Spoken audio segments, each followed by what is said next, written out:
Test. What's going on with that PPP? You've done a lot of talking, not a lot to see. Up in the millions like 2.3, but y'all got it all getting off scot-free. Try to talk tips like we're talking about stock, but you're talking about men printed on card stock. When you open your mouth, I take it with a grain of salt. Cause the market's down and you're flat, it's all false. You ruin the hobby I love with the bullshit. Jeff Wilson, Jeff Wilson, Jeff Wilson. You ruin the hobby I love with your bullshit. Jeff Wilson, Jeff Wilson. Did you dip me out? I think you dipped you out. What you talking about? I don't think you did, yeah. At least this is shady shit like the GOBs, like it's wholesale thing with the mid-FTs. Taking money from the people to pay most of them are broke, but that's okay. He's getting money even better tax-free, loving all the stimulus, the PPP. You ruin the hobby I love with your bullshit, Jeff Wilson, Jeff Wilson. You ruin the hobby I love with your bullshit, Jeff Wilson, Jeff Wilson.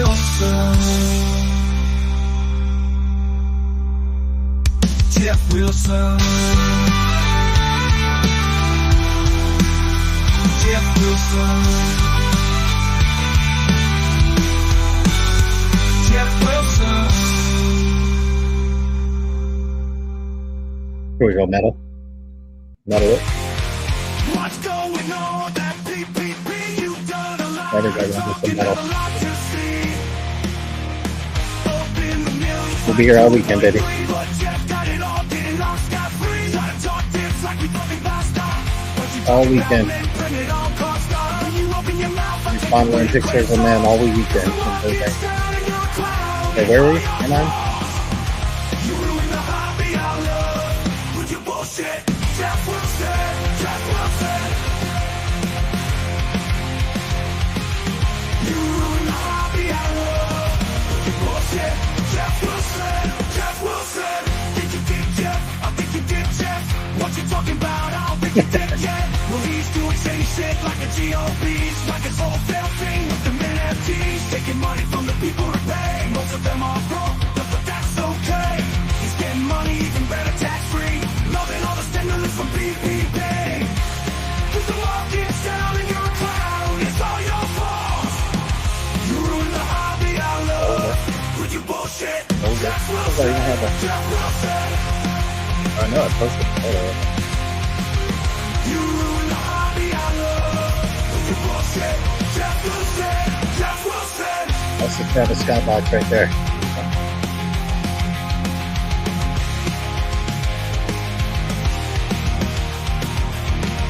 Okay. Cause the market's down and you're a clown. It's all your fault. You ruin the hobby I love with your bullshit. Jeff Wilson, Jeff Wilson. That's where the Travis Scott box went.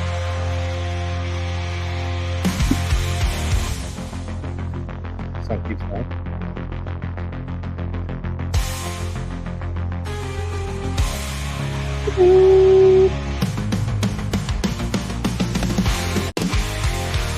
What's going on that PPP? You've done a lot of talking, not a lot to see. What is going on, everybody? Hope the guys are doing well out there. That is right. It is another Thursday night.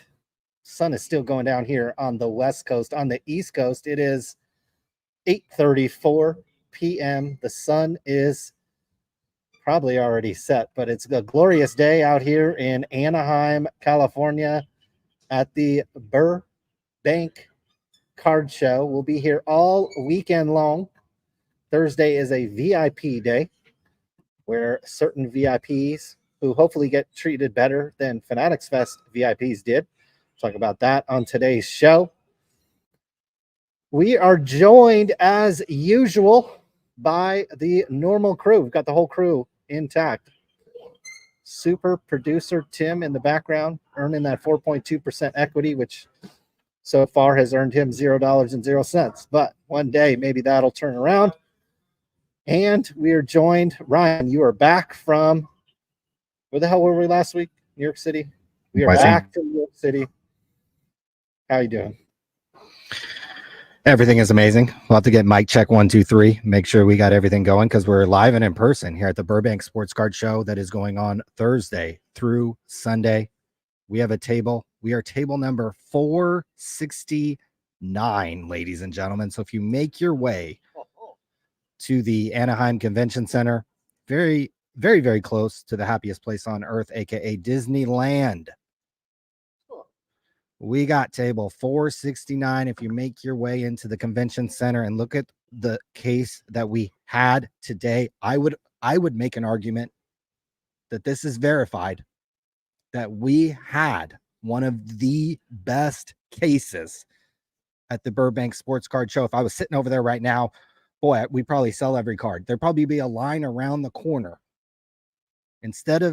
Not to meet Mary Gamble, but to buy our collection of Will Greer cards that were in the case. And as you can see, stop by table 469 throughout the weekend, and maybe you can come up on a Will Greer collection. I see the chat is already fired up, guys. We're planning the honeymoon out here, me and Alex. So we've had a busy week, but I see Hobby Champs is in the chat. I see Philly Joe. I see the only guy with a better Will Greer collection than us, and maybe Jeff.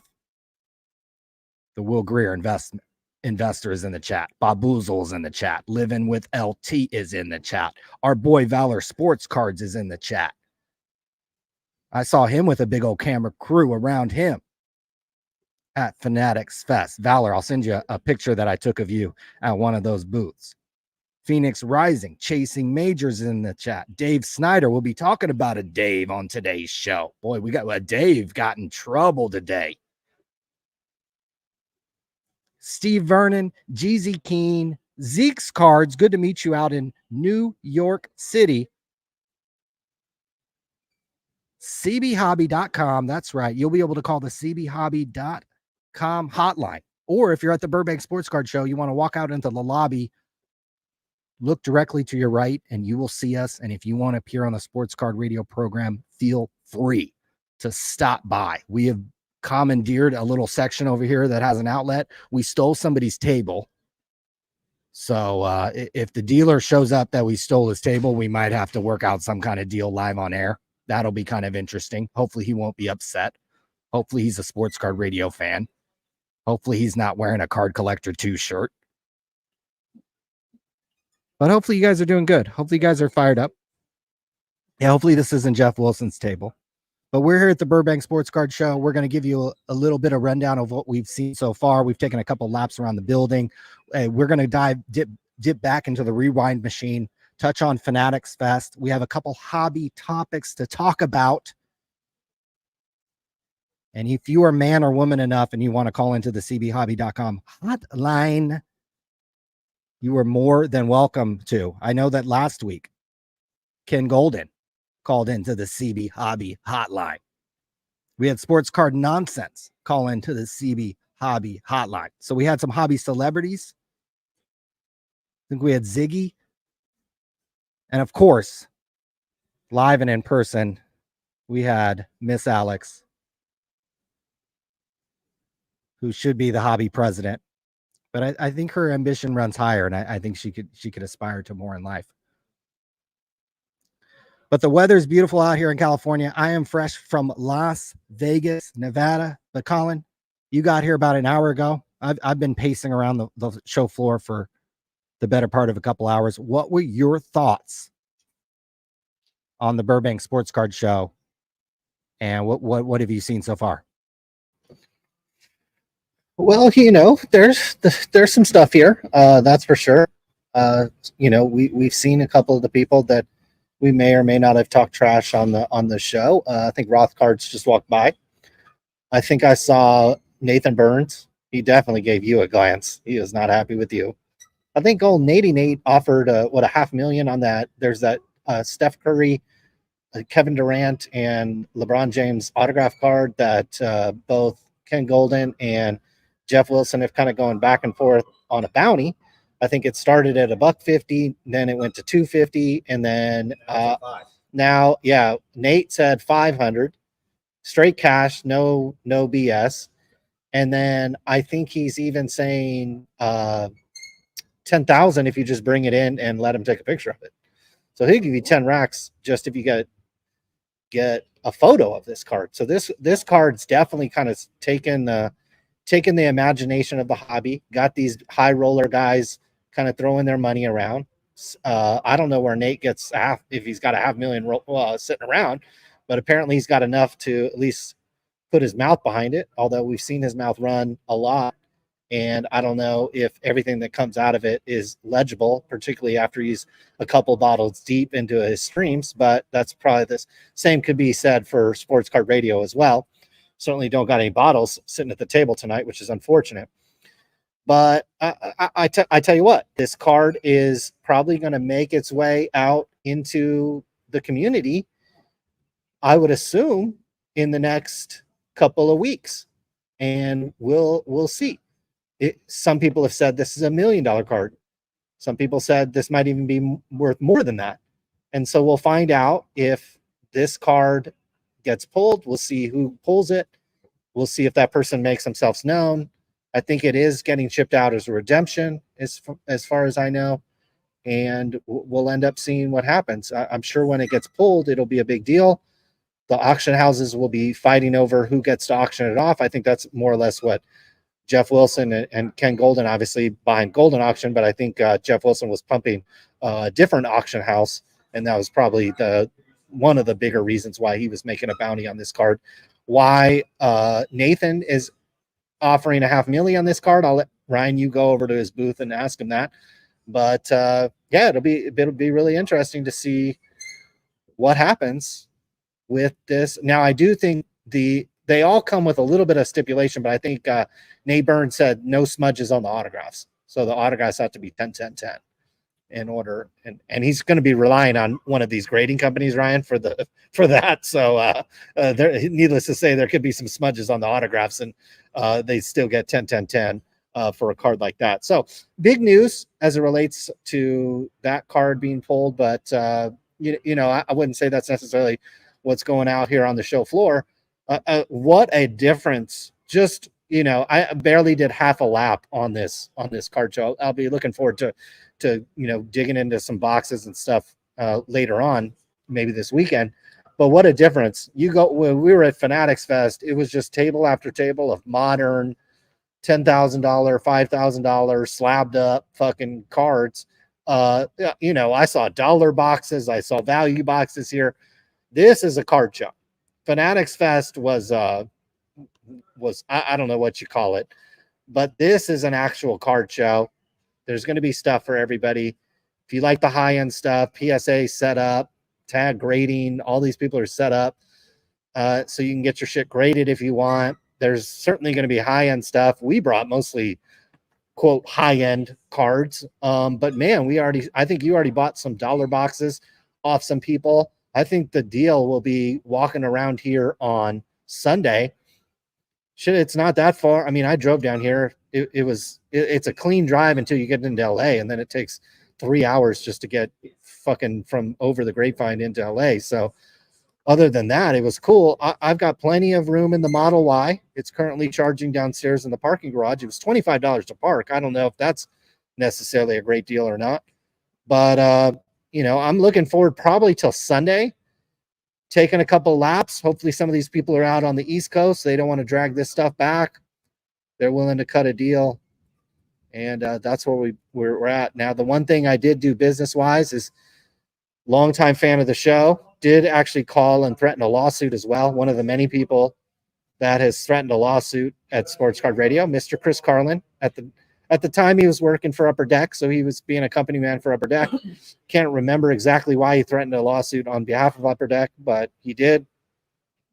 Remember playing the voicemail on the podcast. That's what we do. If you threaten a lawsuit, it's going to get published to the website, going to get posted to the podcast or the YouTube, whatever it happens to be. But I did ask Ryan officially for a board seat at Collectors, otherwise known as PSA.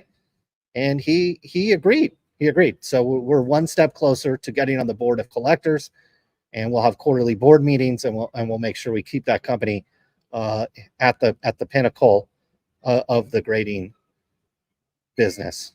Other than that, I did see that there was a trade night on Friday and Saturday night at the Marriott, wherever the hell that is, but none other than Miss Mary Gamble. Ryan, I don't know what they're paying her for this. We'll probably have to talk to her about it, but she's having to work. Guys, look at this. Look at this. 7 p.m. to 3 a.m. are the hours. This is Friday and Saturday, August 23rd, which is tomorrow, and Saturday, the 24th. She's got to work from 7 p.m. to 3 a.m. Guys, that is, what is that, 8 hours? Or is that less? I don't know. I got to make America great again add-on. I don't know how to do math. I'm one of these uneducated white people that are voting for Trump. Guys, you couldn't pay me, Ryan, to be up from 7 p.m. to 3 a.m. Maybe for Mary, it's cool. We'll have to ask her about it, but damn, she better be getting some fat checks to run a trade night from Veriswap. What the hell is Veriswap? I think we met the guy, though, from Veriswap. What does Veriswap do? Anybody know? Verified trades that you can trade and they act as like an escrow third party. So wait, I could trade you a card and we both send it to Veriswap and then they swap the cards. Correct. I think so. I think that's how it works.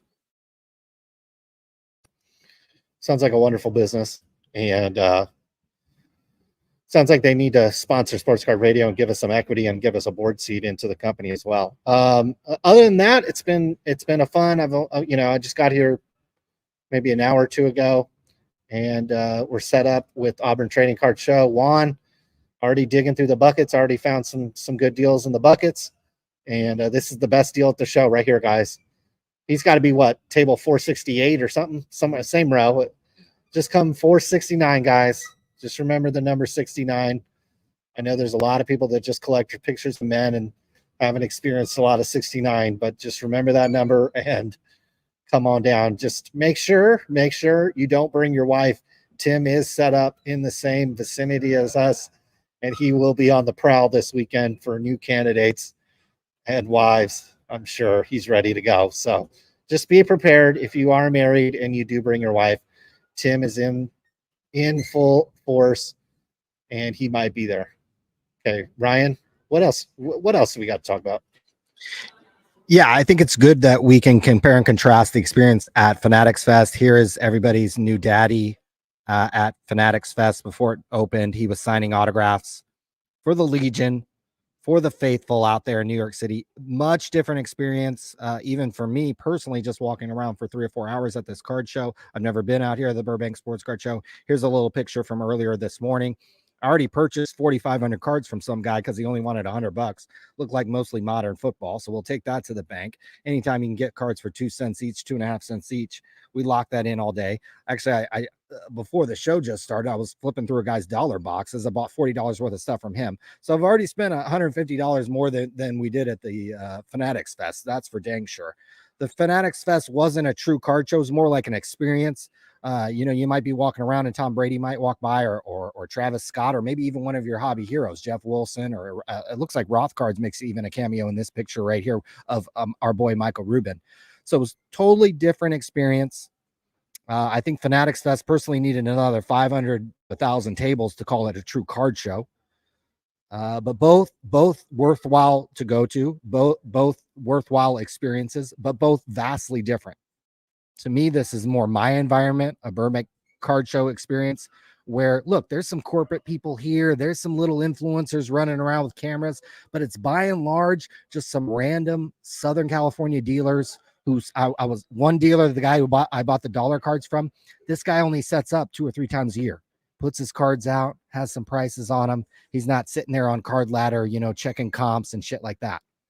So you can come here, get a good deal. I feel like I've already, made a couple laps and found some good deals. I think Saturday night or Sunday morning, I think this thing opens at 10 a.m. Sunday morning. I am trying to drive home Sunday, but I might pull into here at 10 a.m., take a few laps. I saw some 50-cent boxes I'd love to grab a hold of. I saw some dollar boxes I'd love to get a hold of for 20 cents each. So this is a place where you can come and load up the car. Now, I have been to the National before, in Cleveland and Atlantic City and Chicago several times. I went to the 2012 National in Baltimore.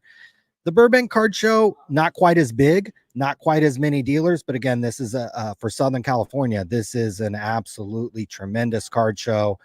You can get in and you can spend most of the day.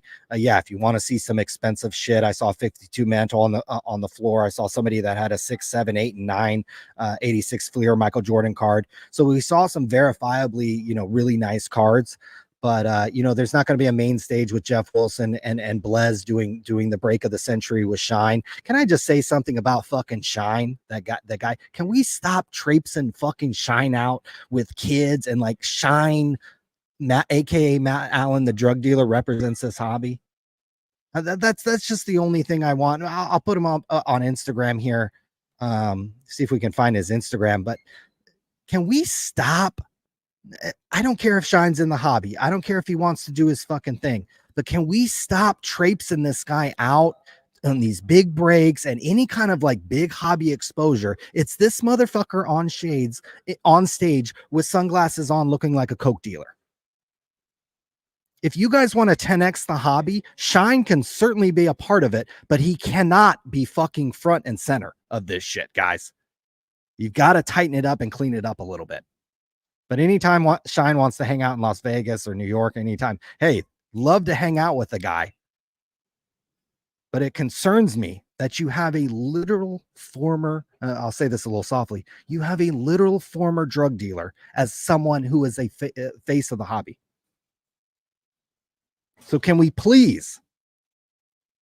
Hey. Do we know that it's actually former still? Is it still like, where is he getting this money to buy all these cards? Is he cleaning the money through all the buying of the cards? Where is he getting all this money to buy the cards?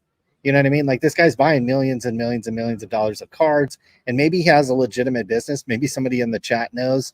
Maybe Michael Rubin knows. Maybe one of the Blez brothers knows. Colin, stop. I'll give you 2 guesses. No, I'll give you 1 guess. Where do you think this fucking money came from? Like, dead ass, where do you think the money came from? I mean, it either came from mom or dad. It came from, running some boats or some airplanes from Cocoville, or, government. No, there's literally a mugshot. There's literally a mugshot with his name and picture on it that says drug trafficking. So there was literal drug trafficking in this guy's history. We've shown the mugshot before. People don't want to talk about it because he spends a lot of money on breaks. He's a huge customer to all these group breakers. He's a huge customer to DA Card World and all the fucking good old boys and da-da-da-da-da. He's bought himself into the good old boy network. Here he is with Michael Rubin. But Colin, if there was a mugshot of us and we had fucking dealt coke, and then we're still in the hobby spending tens, if not millions of dollars on cards. At the Fanatics Fest, they had this motherfucker's cards out on display. I'm not saying he shouldn't be a part of the hobby. I would love to hang out with him in Vegas and maybe ride off his coattails a little bit. But as a face of the hobby, we watched that Blez break. It was like the break of the century, right? And who was up there with Peyton Manning, with Allen Iverson, with some of the other celebrities that they brought to break cards? There was Mr. Coke dealer himself. And I'm assuming it's Coke. Maybe it's a different type of drug. Maybe we should look into that. But the guy's from Miami. He wears expensive jewelry. He wears sunglasses inside. And there's literally a mugshot. What's up? Oh, okay. I love Ross. You goddamn right. I'm going to do that. We're getting shopping tips over here at the Burbank Sports Card Show already.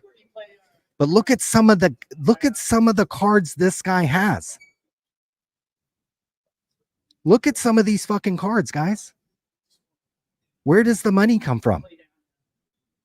I think it's a reasonable question to ask. I think if we had a Facebook account or an Instagram account where we were flexing these types of cards.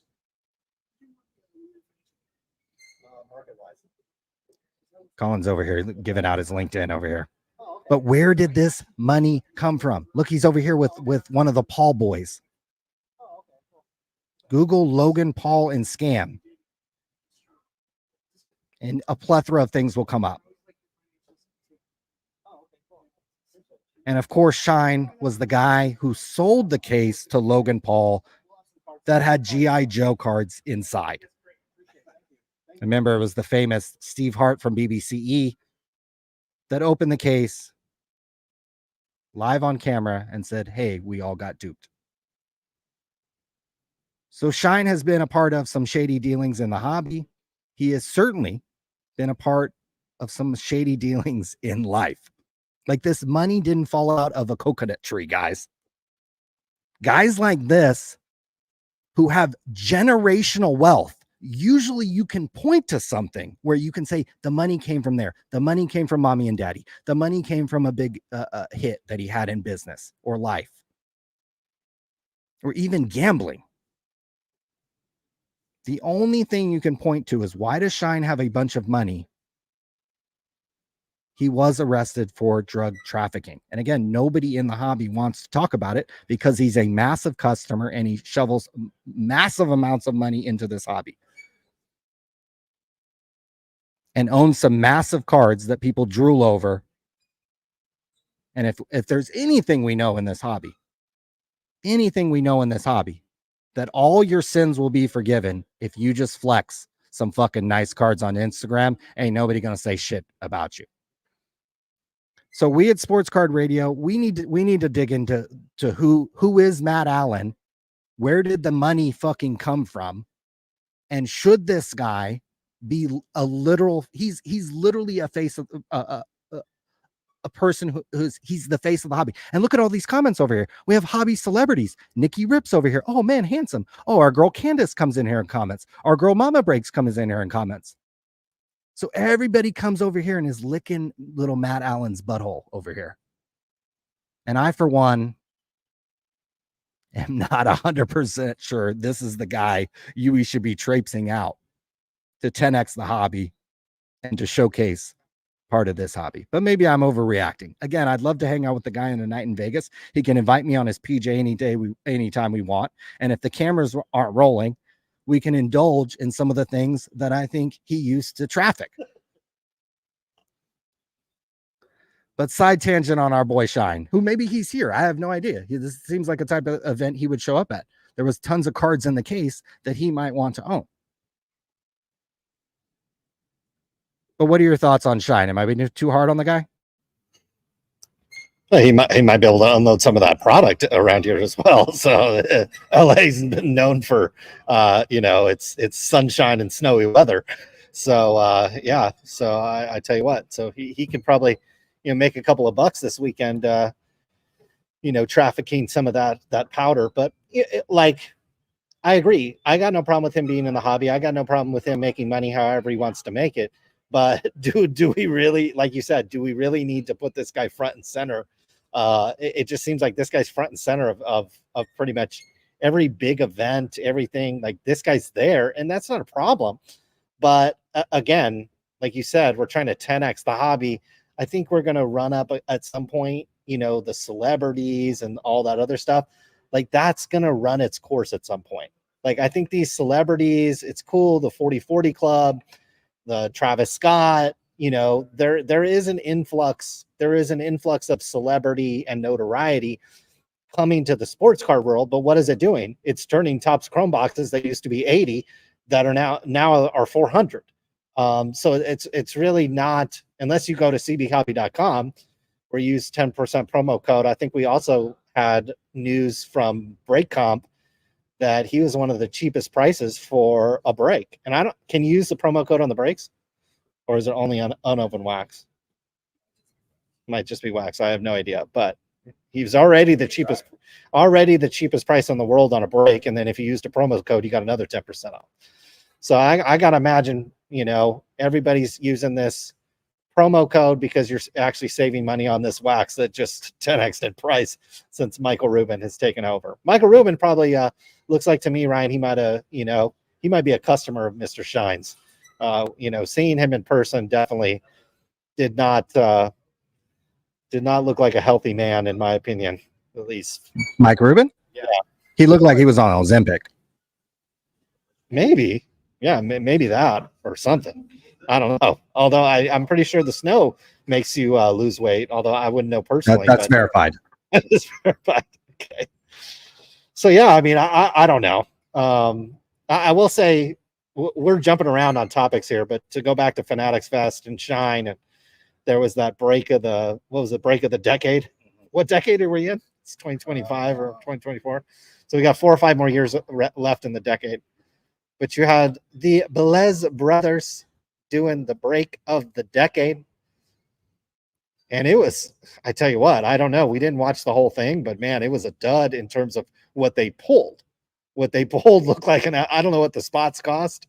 And my guess is if Mike Trout and Shine and these guys are buying into this stuff was expensive. He was saying they were opening $10,000, $15,000, $50,000 boxes. And Senior Blaze, what's the name of the older Blaze brother there? What's his name? Do we know? Jared. Okay, so we got Jared. Jared had a really nice shirt on, and Jared is easily, out of all the people that got put, there was kind of this central stage. It wasn't necessarily central in the show floor, but it was a stage out in front of the show floor. There was tables around it, and usually there was somebody up there with a mic, and you could actually barely hear them. It wasn't really, the audio wasn't great. At least from when I would walk by and I would hear people talking, it was actually kind of hard to hear them because there was always music bumping and there was always something going on in the Javits Center. But I got to tell you, this guy right here, if we needed a spokesman for the hobby, I would nominate Mr. Jared Blesnick. This guy's one of the best talkers I've ever heard. He could have his own TV show. He could host his own radio show. He's super knowledgeable about trading cards. He's super knowledgeable about sports. His knowledge is probably on par on both of those things. And you can tell he's super passionate about these cards. When you walk around these types of events, the Fanatics Fest, certainly here at Burbank as well, a lot of people in the breaking business, they're in it because that's where the money can be made. They're breaking cards because they got a little bit of allocation. They can make a little bit of money. They can mark it up. And these guys, I think they're in it to make some cash. I think they're in it to have some fun. But both Blaze brothers absolutely love trading cards. They have huge passion for them. And I love to see it. Now, if we could keep Mr. Jared wearing the nice shirts instead of taking them off, unless he also gets on the Shine diet of either Ozempic or the white powder. Not that if I took my shirt off, it would be any sight to see as well, but I don't take mine off, at least to the regularity that Mr. Blesnick has been known to do.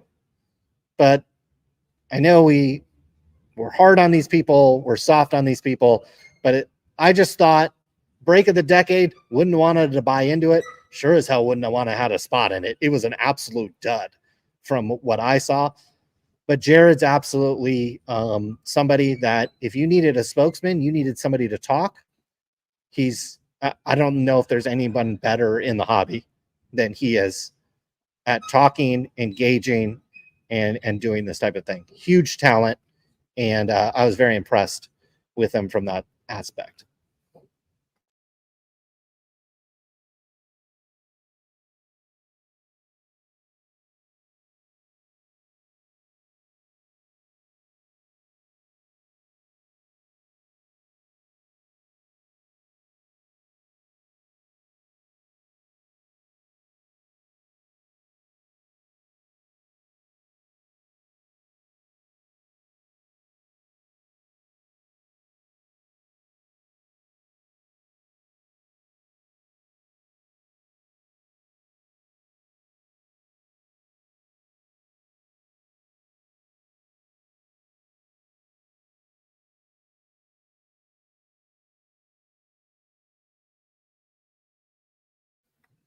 I'll start talking till can you guys hear me?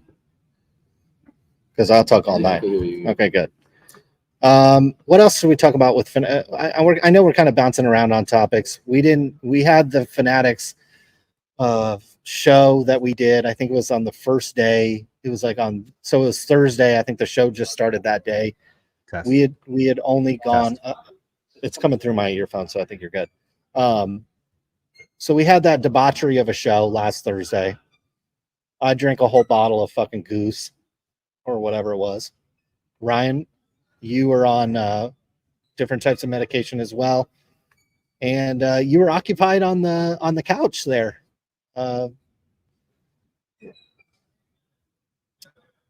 And so we didn't get to give you a full rundown. What I saw of the commentary of the Fanatics show, most of it I would say was accurate. That it was fun. Was it 3 days of fun? I don't think so. I certainly didn't go the third day. Was it 2 days of fun? Probably. Yes, I think you could have gone there one day and maybe a follow-up day for a second day if you wanted to stand in line and get the Fanatics Chrome boxes that you could flip for easy $150 profit. I wouldn't have blamed anybody for doing that.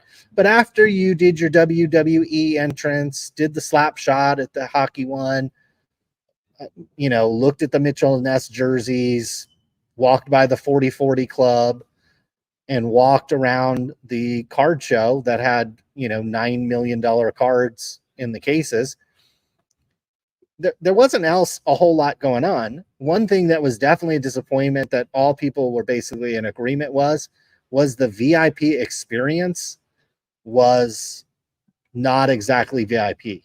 And not that we needed to be treated like it was the 40/40 club, not that VIPs needed to have just all this exclusive shit and basically be treated like, an influencer or whatever.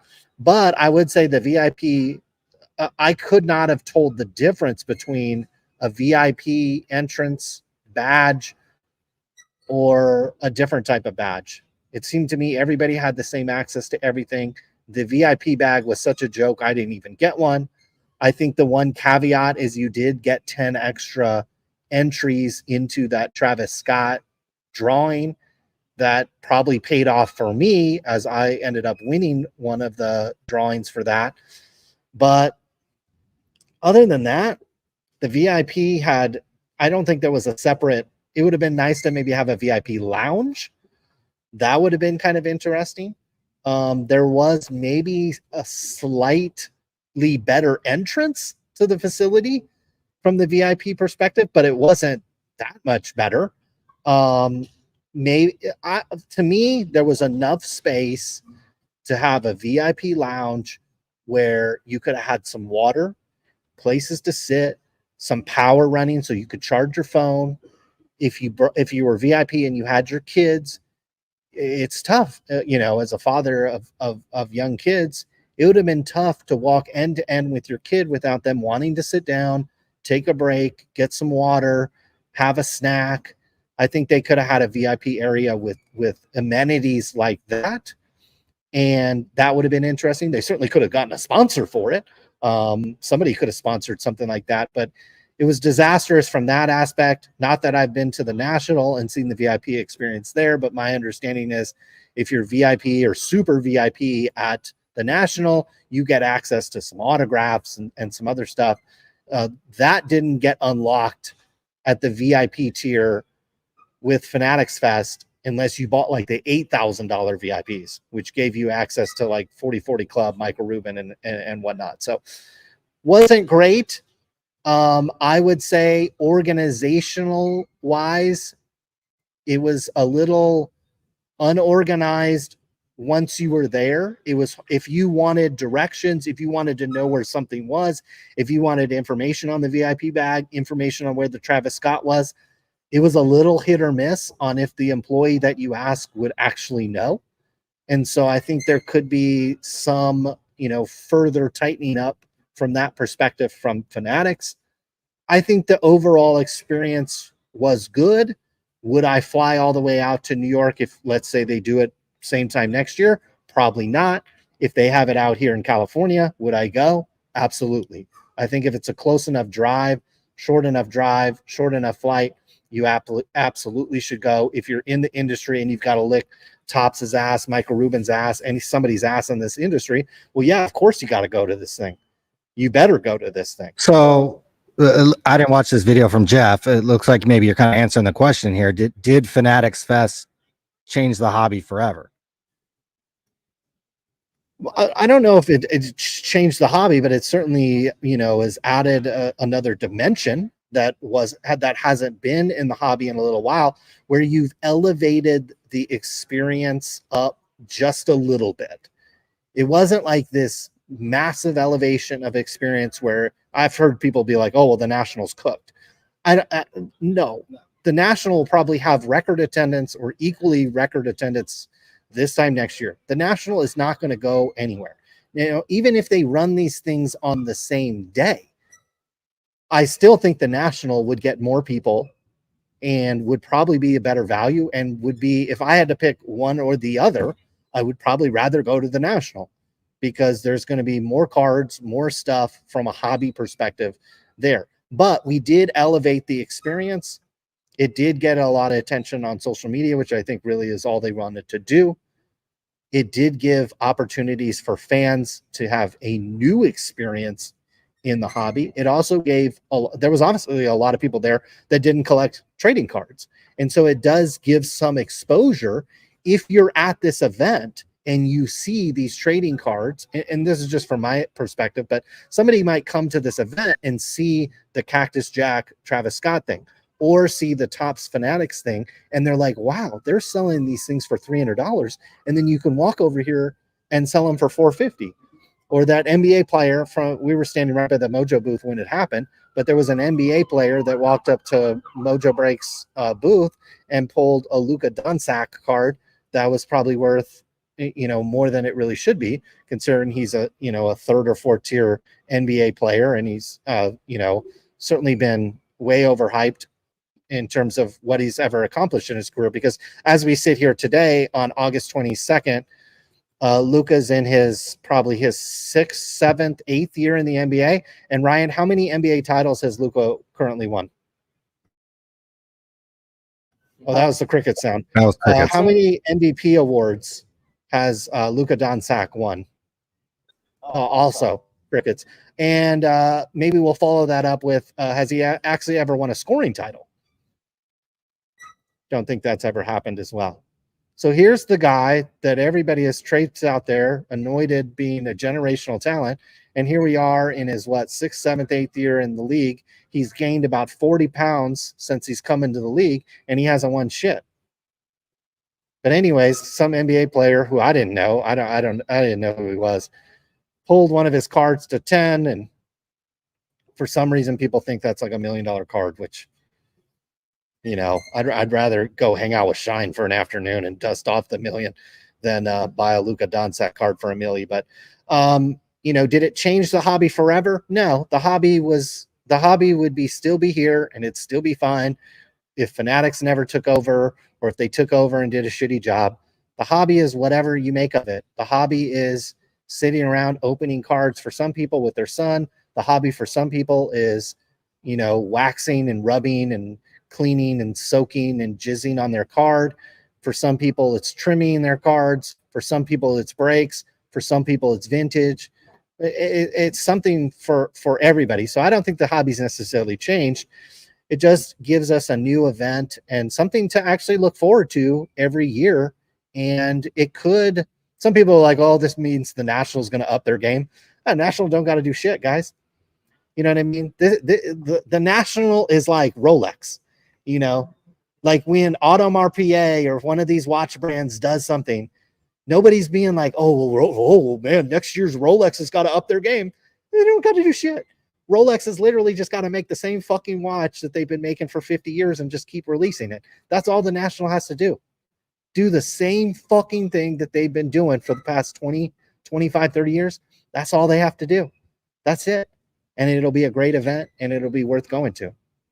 Fanatics Fest, this is their first crack at it. Certainly was interesting. There was certainly more flash and more, you had a lot. This was a lot, a lot broader appeal to this event. So that to me is the exciting aspect. Is an event like this, you have Fox 5 showing up. You have obviously all the athletes. You have all the entertainers. They're showing up to this thing. So that is different. We're not having fucking, unless Tom Brady is signing at the National, he ain't showing up. Whereas this obviously is different. So it was cool. It was fun. New York City's intense. New York City is not a place where I would just randomly pack up my family and go vacation. It's not a city like that. Of course, I think you could say the same thing about parts of Los Angeles. Certainly could say that about San Francisco and other parts and other cities. It's an intense city, not a city that I would run and go back to. If Fanatics Fest is there at the Javits Center next year, I think I'll personally probably just stay at home. Buddy, whoa. They just held the fucking National in Cleveland. What are we talking about here?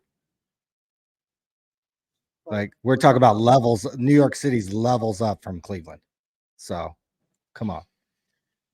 I mean, but, you think about this from the family perspective too. I mean, yeah, if you're a young guy, you're a single guy, New York City, 10 times better than Cleveland. But let's say let's say my son was into Topps cards or whatever, and the choice was, let me take him to Cleveland or let me take him to New York City. I'm probably taking him to Cleveland just because it's a little more toned down.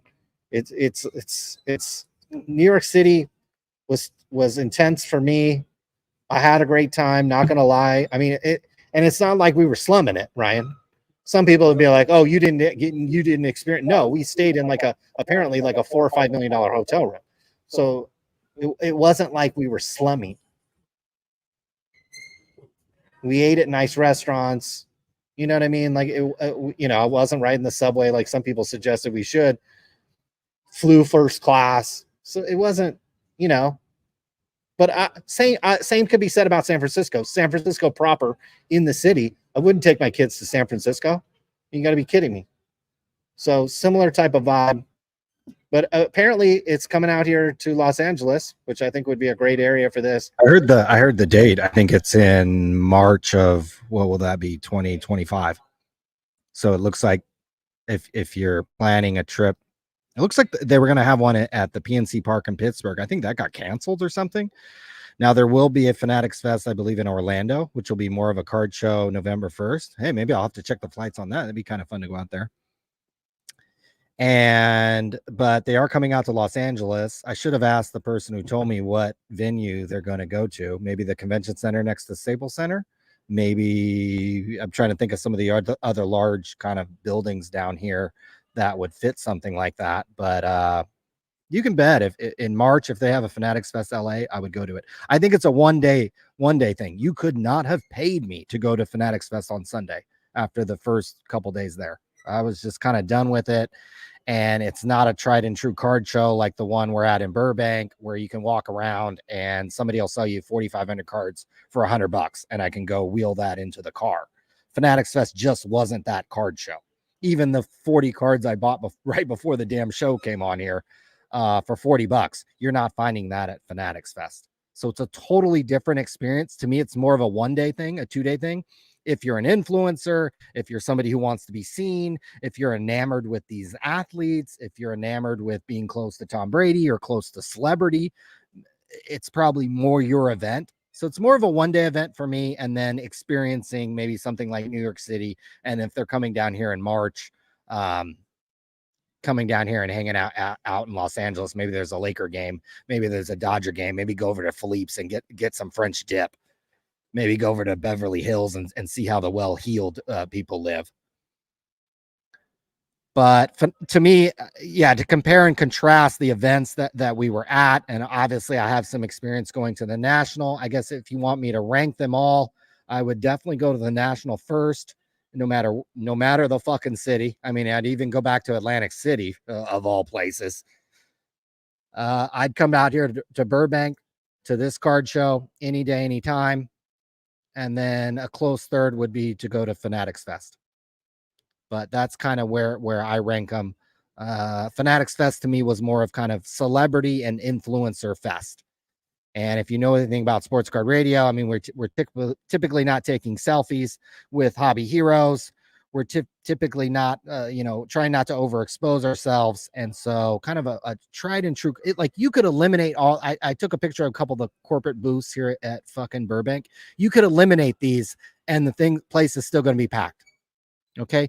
Did you see a $10 box of fucking 1991 score shit at Fanatics Fest? Absolutely not. But this is a place where you can walk around and get a fucking set of cards for $10 if you have to.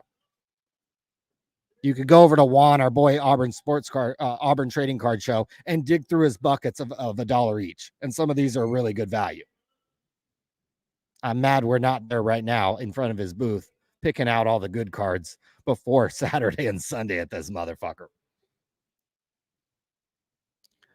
So to me, depends what you're after. You know, you can choose your fighter on these card shows. You can choose your fighter on these things. If you're a true card fondler, if you're a card geek, you may prefer the national card shows like Burbank, card shows like Dallas. There's some in the Midwest that are amazing. We've been up to some up in Northern Cal. Honestly, some of the shows in Northern California, Juan's Auburn Trading Card Show is a better, quote, card show than Fanatics Fest. Now, of course, Gronkowski's not walking around, or Tom Brady or Travis Scott isn't doing a concert, or Mike Tyson and Jake Paul doing a press conference for their Netflix fight. So I appreciated Fanatics Fest. It was way busier than I thought, way more people than I thought. I guess I underestimate the power of celebrity and that whole thing. And I know they did give out thousands of tickets. I think if they forced people to pay, it would have been a lot less people there. But I think they gave away some tickets. And then people said Friday wasn't very good. Friday was fucking packed. Saturday was packed. Now, you could not have paid me to go back on Sunday unless Alex was there and I could hang out with her. That would probably be the only way that you could get me to go back on a Sunday. But that's kind of where I'm at with Fanatics Fest and I think they all can coexist. It's not a one or the other. It's not, like you said, if Burbank, the National, and Fanatics Fest were all on the same weekend, they all would fucking do well. There's enough room in this hobby for that. Now, I don't think it would be a great idea. I would certainly not advise that, but they would do great. The National is going to be in Chicago at that old fucking Rosemont Convention Center, Donald E. Stevens Center, or whatever. That's going to outgrow that place probably next year. That place is going to be fucking slammed. Like, get your hotel room now, because that place is going to be slammed, or stay in the city. That's what I always used to do. I used to just stay in the city, which is about 40 minutes away. So get your hotel room now. The National is going to be slammed. It's going to outgrow that building. So we'll see if the leadership at the National, maybe this kicks them in the pants a little bit. Maybe they see what happened at Fanatics Fest and the type of experience it was, and maybe they crank the National up a little more. But I honestly don't think, just give me fucking dealer tables. I don't need any corporate tables. I don't need influencers. I don't need celebrities. Just give me fucking thousands of dealer tables with mom and pop dealers who have buckets of cards, literally buckets of cards to sell, or random fucking cards that they bust out maybe 1, 2, 3 times a year, if that. Make it very accessible for dealers to come in and set up at these shows. And you could have hours and hours and hours of fun, and don't need celebrities, and don't need Mike Rubin, or don't need the manufacturers. Is there a fucking single manufacturer here at Burbank Sports Cards? Is there a single manufacturer of sports card here? I didn't see one. Topps is in here. Okay. Hold on. The great one is here. Oh, the great curator. What's this thing called? Sunday morning, or it's either Sunday morning or Saturday morning cards or something like that. So we do have a card manufacturer.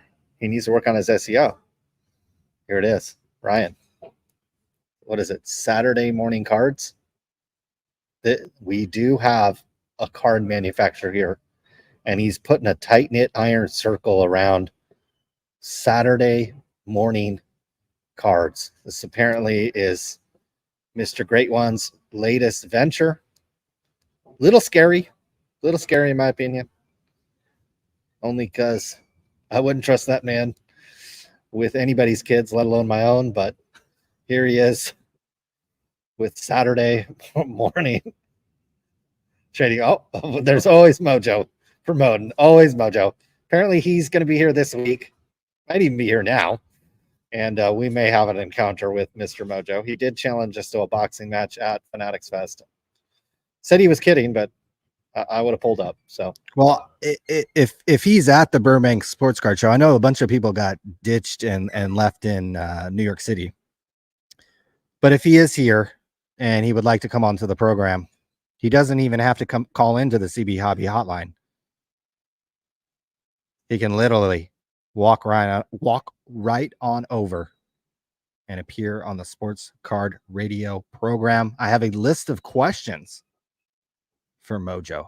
I've been in Vegas the last couple days, and I did come up with a list of questions. Mojo's running for Hobby President, and I figure, you know, as Hobby President, sometimes you have to do a little media tour, and sometimes you have to answer some tough questions. And if you run for Hobby President, all your dirt kind of gets drawn back up to the surface. And we would love to talk to one of the people running for president of the hobby. Now, I think you anointed Jared Blesnick may also be a nominee for Hobby President. Right now, he's got my vote.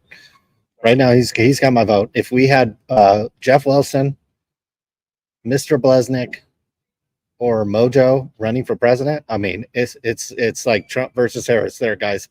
Well, easy decision. Look, I know that I'm biased, but Alex Giammo would blow all three of those guys out of the water. And I just think that. Did you say blow? I did. She inadvertently. She is more impressive a person. Now, I just think her ambition is higher than president of the hobby. Otherwise, she's a shoo-in. Otherwise, you know, you'd have to fall out of a coconut tree not to fucking vote for her.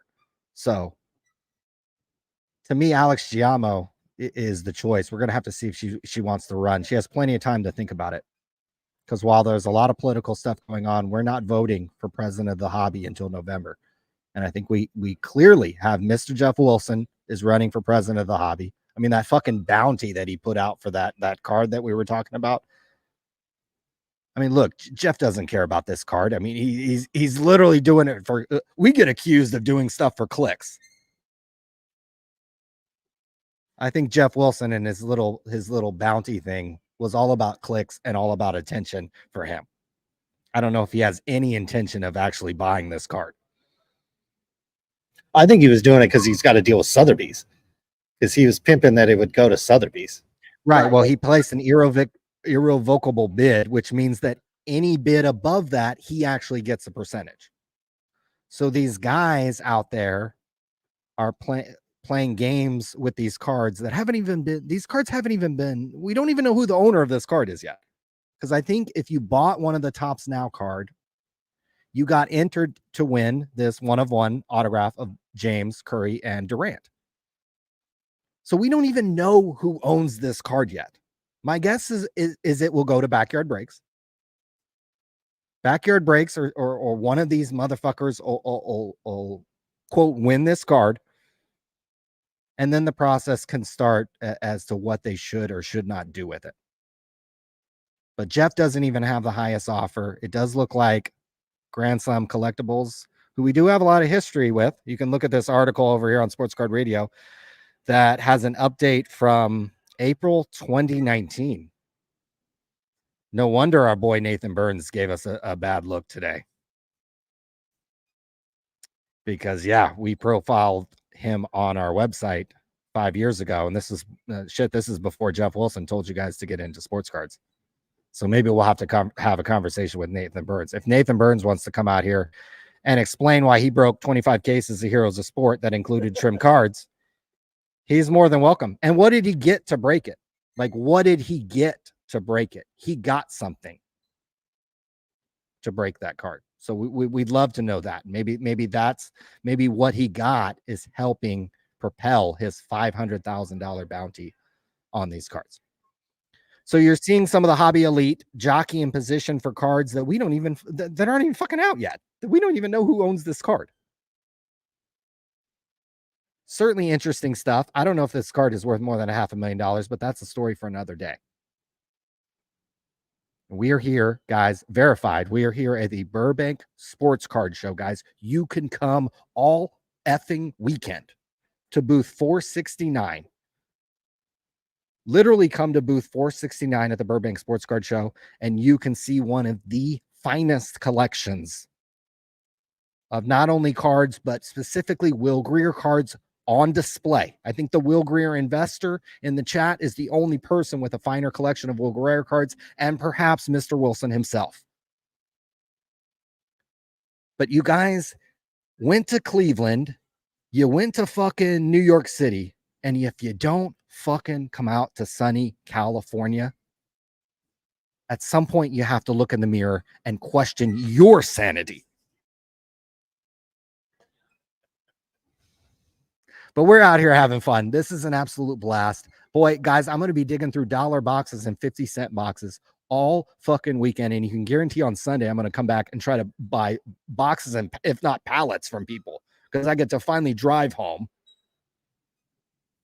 We're not flight locked like we were in New York City. I couldn't even buy anything in New York City. What am I going to bring it on the plane? Check another bag? There wasn't anything worth buying in New York City. It was an influencer fest. It was a celebrity gathering, which is fine. Bringing people together is very, very valuable in this hobby, and it doesn't happen enough. Bringing people together is very, very powerful. Bring them together. Ryan, we have a caller. Okay, great.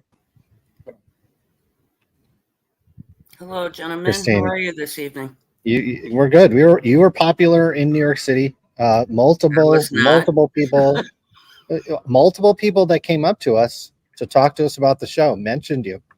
So really? you are a big part of the family, big part of the show. How are we doing tonight? Excellent. How are you guys doing? I watched the show Thursday. How was it? Oh, I wish I would have been there. That's how good it was. I thought about jumping on a plane. That would have been a good idea. You could have jumped in. We could have done a show on Friday too. It looked phenomenal. Wow, that looked like a good time. Whew. It was a good time. I think Ryan was on the couch most of the night, and that was a good spot to be. The bottle of Goose got polished off, and I think it was a good time. We had a good time. Nice. What's going on in your world? Well, I can't set up a David Adams card show. Okay. They told me I'm not a vendor or a buyer from them. I'm not a vendor because I don't have like a, brick and mortar store, but I have bought plenty from them. So there's a show coming up in November. So I'm getting my cards ready for that and try my luck. I've never sold at a show before. What kind of cards are you going to bring to the show? Quarter boxes, 50 cent, $1, 2, 3, 4, 5, and then some expensive ones. But that's, affordable. I mean, I go by name and condition. I'm not going to sell you a Gretzky that's falling apart for $5. Probably be a quarter. Just be right. Just do right by people. That's all. Do the right thing. So yeah, when you set up, do you think your table number would be 469? Would you be happy about that? 69 would be sweet. Really? Get a lot more business. So if you had a booth where 69 was an option, well, what would you charge for that? For what? Just to come see my cards? No, I'm thinking more on the lines of 69. The cards I know are going to be a quarter no matter what. But I'm wondering about 69 since that's a sliding scale of price. Yeah, well, I'm going to pass on that one. Guys. Okay, fair enough. You can answer almost anything. Certain things. Not that. Okay, we found the one question that you won't answer. I'll tell you what I did Saturday. Ryan would like this a lot.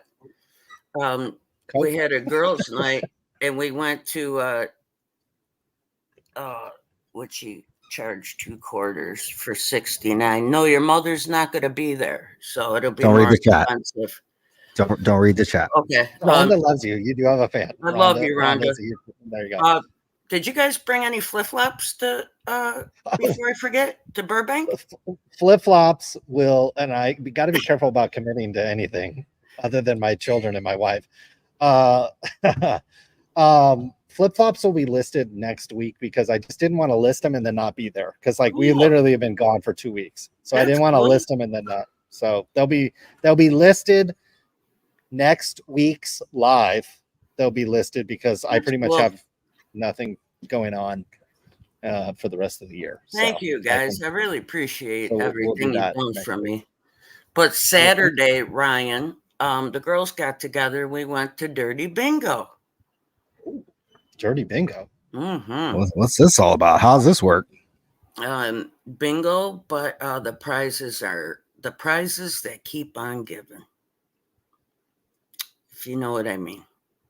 Wow. How do you get into such a thing? Is this like a invite only? Is this a public event? Like how does this work? Just like a bunch of women, about 30 of us. And just go. All women? Is it all women? And the stripper's a woman too. How do I get in? Come on, Tim. Shit, come on, fellas. We would love to have you there. We were dancing. Yeah, tell me where to go. Jumping on tables and chairs, and we were going nuts. And when you hit bingo, you have to say something like really dirty, or you don't win a prize. And I got a lap dance from that girl. She was gorgeous. I mean, I'm not gay, but fuck it, she was gorgeous. And man, she pulled a maneuver on me. I was like, my God. You need to ice up after that. You had to get a little heating pad after that. No, I was impressed. I was thinking I got to get in shape because that was impressive. That was really impressive. She did some impressive moves. I will say that. But we had a ball. It's so much fun. And the prizes are amazing. I mean, just out of this world, and they have everything there. And the music was going. We were having fun, laughing, talking dirty, whatever. It was a nice girls' night out after my the last few weeks with my uncle. So it was great. It was great just to go forget about things and, just how great it is to be a woman. Whew. Yeah. Oh, that's the truth. I know Ryan is a big connoisseur of lap dances. And Ryan, yeah, gorgeous. So what can you describe the performer a little bit? What of the age, race, those types of things? Probably 5'9", a little taller in her stilettos. She wasn't naked, but she didn't have on a lot. Short hair, but it was so curly and beautiful. Nice body, and she a huge ass, huge, but nice. And she could move. She did some things that I does this cost? Standing ovations. What does this cost to play this? Like is there money involved? Like what's the deal? $30. Oh. And you win stuff that costs a lot more than that. This sounds like something I'm gonna have to attend. I think we got to get our boy Valor Sports Cards out there too. He might you guys would be more than welcome. Those women will go nuts if you walked in. Oh my God. That's usually what happens when I walk into a room. Women just start going nuts. So it's I'm used to it. I mean, gosh, just being modest over here. No, I'm saying they would enjoy it. Oh, they would get a kick out of it, Of course, over here at the Burbank Sports Card Show, I mean, not a whole lot of women. I mean, when I walked into the room, it wasn't like they started lining up, but I think they took notice. They took notice. I feel like. But it was fun. We had a great time. I mean, honestly, amongst women, whether you like women that way or not. It's always more fun to go to women strip joints I agree. Yeah, we don't because need any thunder Same. down under I down here. agree. if I of mean, course you guys agree, but see in Canada it's full nudity, men and women, and I have no problem going to the man one. I'll tell you that ever since like they're in shape and they're very They wear the Borat outfit. like want to come out as a fireman, police officer, that the old cliche stuff, and I just care about when they get down to being naked, and it's fun. You go with a lot of girls, and there's no rules. You could do whatever you want, right on stage if you want. I've seen some things that I tipped the girl instead of the guy. I was very impressed. But nothing wrong going out and having a good time, having fun with your oh, friends. there ain't nothing wrong with that. So you said you're setting up at a card show pretty soon. If Jeff Wilson walked up to your table, your buddy Jeff Wilson, what would you say to Jeff Wilson if he came up to your I wouldn't table get and a maybe had chance. 8 people in a camera crew? What would you say to him? I wouldn't get a chance. How come? My What do you mean you family's wouldn't get a gonna be chance? there. Like, what if he came up and introduced himself, said, "Hi, My I'm Jeff Wilson." family is going to be there. I wouldn't get a chance. I wouldn't get to them before they did. It would probably be bad. It'd be bad. Yes. Would I you mean, have I flip would. flops on? Would I you be reaching wouldn't. for the flip flop? I would try to probably hold my cousins and uncles back. Probably, yeah. It wouldn't be good. You'd have to get held back.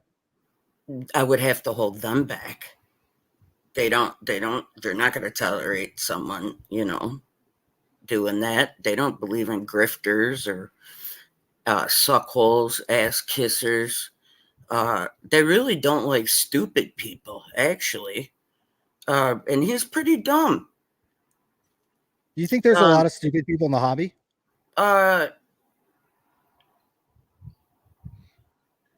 Yes. Who would you vote for president of the hobby?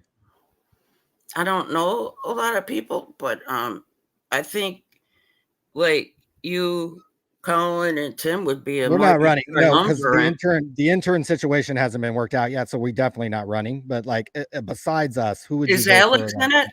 Is Alex in it? I'm hoping Alex is going to run.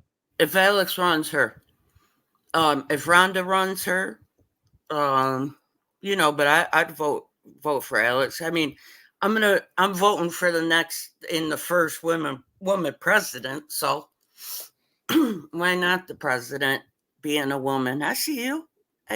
We could still be friends. But yeah, I think Alex, she was cool, man.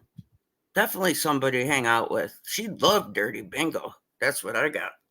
Valor Sports with the 999. He says, maybe some Dirty Bingo at the national. So why don't we have like a nice like card show I go to and then have like a side room of Dirty Bingo? I think we need to make that happen. I actually think we need to make that happen. Awesome. That'd be a great time. Who's going to They had the 40/40 club at the national, or I mean, excuse me, at the Fanatics Fest. So they could have like some kind of like little club at this card show, and it could definitely be sponsored by Sports Card Radio. And that's where we could be perched up. So what I took from Fanatics Fest was this, from what I saw on YouTube, other videos, was Michael Rubin, who kissed his ass the best. It looked like an ass kissing fest. Like, it didn't look like it was for the fans. It just looked like ridiculous. I don't even know who this guy is. I mean, does he own Tops? Did he do something before then? I mean, well, he owns the entire trading card industry now. I mean, he owns everything. He got everything. Okay. What did he do before that? Anything important or? Well, he owns the entire sports apparel market as well. So, like, if you're wearing this Las Vegas Knights hat, it's all ran through essentially Fanatics. Okay, I'll stop buying that. But I don't approve of him. I don't approve of the white parties. I wouldn't talk to him. I wouldn't give two shits about him. I'd say, you don't impress me. I know guys that are much more impressive than him. Probably got Hey. as much money as he does, and you never know it because they don't talk about it and want everybody to kiss their ring. So I don't like him. I don't like Jeff Wilson. I don't like that doofus who was taking pictures of people walking through the National. Who is that guy? The Oh, our guy boy who Mojo. high Yeah, five. who we're trying to He get was him on in- the show. He was in front of a woman in a wheelchair. I mean, and who's this guy with the glasses? Who's that dude? The drug Our dealer? boy Shine. Oh. We gotta Well, we gotta be in the good graces of Shine, because if we're gonna have a little shindig, we're gonna have a little dirty bingo. We need Shine to maybe for some party favors. So we're gonna keep Shine in the good graces no, of Sports Card. no. You Right. don't need Shine that might here. also know some adult dancers, some adult entertainment as You well. don't So need that here. You think nobody knows adult dancers? Canada's 5 minutes across the border. Some of the best strip joints you've ever Not seen from in your life. California. True, but we've seen how well connected Shine is. I mean, here he is with the esteemed Michael Rubin right now. So I'm thinking that Shine, at least on the party favors end, he might have some very high quality party favors, and then he might know some adult females who maybe want Okay. to dance. So I definitely don't want to shut I our boy just Shine didn't out. know who he was. I've never seen him before. Hopefully, Do you we're know going to get who to know him. Hopefully, we're going to get to know him, and at our dirty bingo that we're going to hold at the Donald E. Stevens Center in Rosemont next year. You know, I don't have a problem with honestly. I'm gonna speak honest. What he does with his life and his business and his money is his business, his life, and his money. Why don't we get you out to the National next year? What are the odds of getting you out to Chicago? I'll tell you what. If Christine, if you show up to the National in Chicago next year, I'll go. I'll show up to Chicago. I'll go. As well. When is and it? You August? can just walk around July? the show floor. July, August? Is this something It's like that? end of July, I think. End of July. It's I'll going go. to be hot and humid. I'll commit right now. I'll go. Okay, I'll commit right now. We're going to link up, and then me and Awesome. you are going to walk around the show floor, and then we're going to pick up Shine and some other ladies, and we're going to have dirty bingo. We're going to have like a dirty bingo club at the National afterwards. I think that's the game plan, isn't it? I'm not shying away from a good time. Okay, I'm never shying away from a good time. I'm gonna get in touch with Shine. I'm gonna get in touch with some people at the National so that we can have a little area for this. And we're going to get all the attractive young ladies in the Chicago area to come to our event. I just want to have And a I good think time. that would be an absolute blast. You know, no harm. So we got to get you. I think we got to get you out to the National next year. And I haven't been to the National. Gosh, it's been, I think 5-6 years now. So I think it's about time that I show back up. It's easy to fly into to Rosemont, just fly into O'Hare, zip on over to the Donald E. Stevens Center. I've never been air to conditioning is Chicago. working. I don't know where anything is. I've never been there. Could you tell me like where's a good place to stay? Because I usually stay in the city, but there's literally hotels right across the street from the National in Chicago, like literally right across the street. To me, those are always the best option if you want the show. But if you want to see Chicago proper, you do have to go into the city after the show. It's about 20-30 minutes, maybe a little bit more, give or take. Okay, well, I don't want to be alone all weekend. You know, I don't feel safe being by myself there. I'm not. You're going to be with me. You're going to be VIP with Sports Card Radio. You're going to be VIP with Sports Card Radio, and then we're going to buddy with Shine. Thank you, Alex. You're beautiful. We're going to be buddy with our boy Shine, and okay. Our girl Alex has appeared in the chat. I love Alex. Alex, you know what? Loves you. She's a huge fan from day one. Nice. She's a fan of her girl Rhonda. You know, I'm a big fan of uplifting women, other women. I believe too many women are catty and like talk about people's like other women's looks, the way they dress and all that. I know. Women are super competitive. I'm not competitive because it is. I don't care. It's wild. Women just like women. I mean, we're pretty good. We're good shit talkers over here at Sports Card Radio, but man, women, the way they talk about each other and nitpick each other and the way they look. Well, And it is unbelievable. I give compliments. I think women are beautiful. I I'm not like that. I don't believe in talking about people's looks because it's mean. It's And crazy. I'm not like that. That's not me. It really isn't. I'm not Yeah, that. women have it hard enough. So I mean, yeah, to just beat on each other is almost crazy. I think me, Christine, and Alex, we should go to Rosemont next year, and I'm we in. should fucking and we should walk around the Rosemont Convention Center looking at pictures of men, and maybe with some party favors from Shine See, himself. I think what that'd be a lot of fun. This is what I plan for the national. Okay, let me know if you Okay. think this is good. I'm gonna walk around like I'm really naive and don't know anything. Tim, you're Okay. always in, Tim. Of course you're in, Tim. And I want Jeff Wilson to come up to me. You know how he gives out those cards like he's the Yep. savior? And I want to rip it up, throw it in his face, and tell him to go F himself. That's my plan for the national. We need to have cameras rolling. We need to have a 3-camera Yes. setup with audio and lighting if that happens, because that needs to be and I will captured. do that. That's all I want to do is that. I just Perfect. gonna act very naive. Do We that. will rip it confront up. Jeff Wilson I'll do it. at the National. I'll do it. I mean, I'll speak my mind, but that's all I'm gonna do. You know what I mean? That's a great idea. I think we should, confront Jeff Wilson with a camera crew, audio, lighting at the National, and then you may or may not be wearing flip-flops at the time. So You know, my best friend, I gave her one of the pair, the test autograph one. okay, I love it. So she was wearing them the other day, and she said, "I'm wearing the Christine slap a motherfucker flip." Those are going to be very valuable. Does she know that she's wearing valuable merchandise on her feet? I mean, those are going to be like some Christian Louboutin shoes. I mean, come on. What are we even talking about here? It's just a trip, people. I just think that's so funny. You know, I mean, I just thought it was a fun. You know, that's all. What would be better than smacking someone with a flip flop you despise? We can, So we look, can get bulk flip Christine. flops in Chinatown. What's that? Tim? I said we can get bulk flip flops in Chinatown. Nice. I'm in, man. Let's just have fun. Flip flops. All right, you're in. Guys, Christine. girls, bingo, whatever, man. Let's just have a good time. Thank you. I'm in. Christine, Rhonda, and Alex, and me walking around the National next year. I think we need to make that happen. What about Tim? Is Tim in? And Tim, the whole Sports Card Radio family. Let's get down. Colin, are you coming? In your Colin's name at all? Oh, not okay. Gotcha, Colin.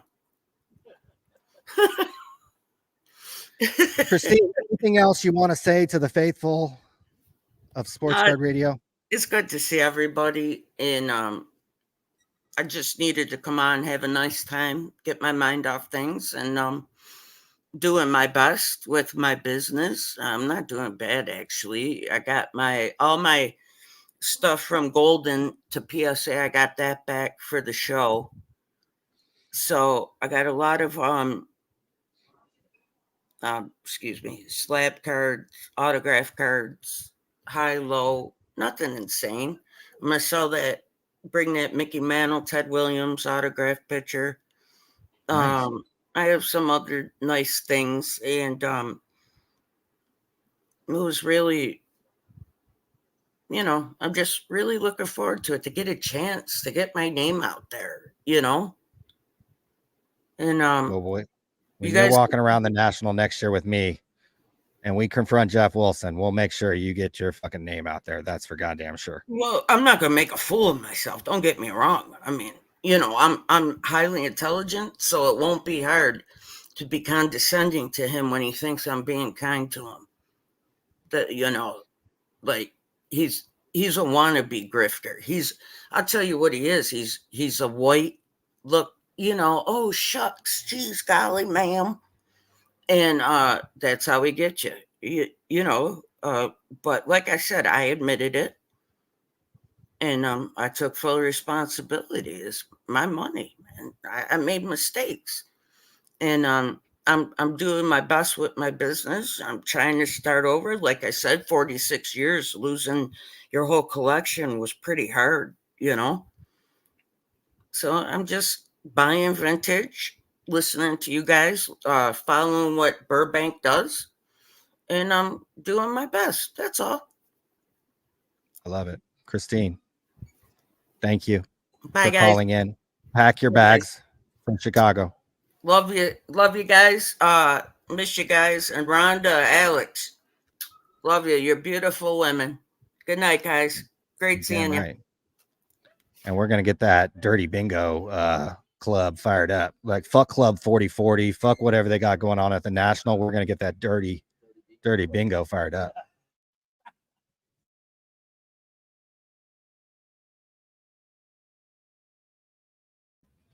Confirmed maybe dinner tonight with Brian Gray. Is that Does he want to come on the show? Does he want to come? He's at his booth right now. Oh. I think we'll go live tomorrow. Actually, I don't think his booth is far from ours, so we'll just go live tomorrow. Yeah, so maybe that's breaking news. We'll be live again tomorrow. We got another caller. Says device not connected. Mike and Cam. Not seeing this. Who knows what this will be like.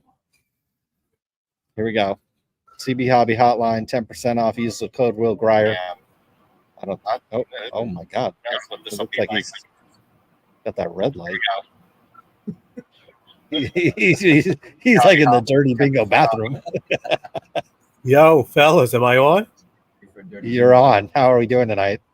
Good. Yo, pleasure to be on this show. You guys are legends, goats. You guys are legends, goats. Appreciate it. What do you think about dirty bingo? Is this something that you would do? Or? Dirty bingo sounds like slam dunk. Slam dunk. Gorgeous women. Gorgeous women just dancing, partying. Dirty bingo bathroom. Yo, fellas, am I on? You're on. Yeah, you gotta mute your stream. Yeah, mute your stream or something like that. Like, Mute my stream. My fault. Hold on. yeah. Because you were getting Good. that. Yo, pleasure to be on this show. You guys are legends. Okay, I think you got it. Yeah, still I'm hear it, muting. I'm muting the stream. Let's see what we got. You dip, Daniel? Oh my God, Ryan, you dipped him.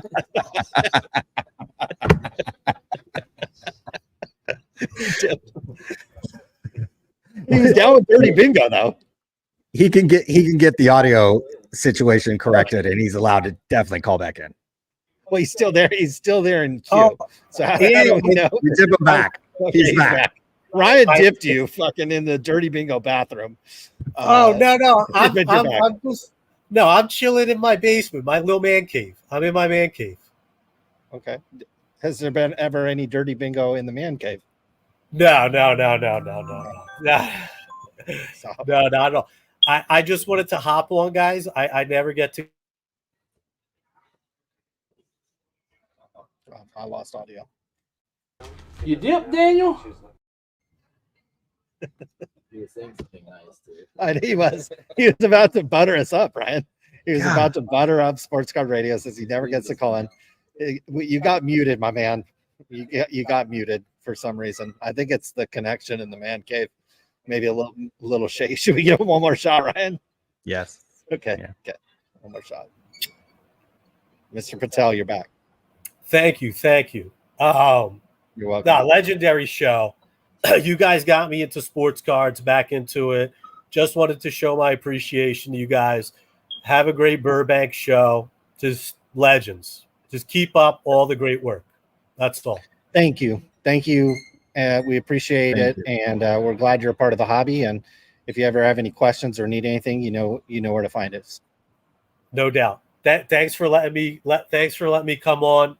Go Eagles, go Phillies. Big Philadelphia.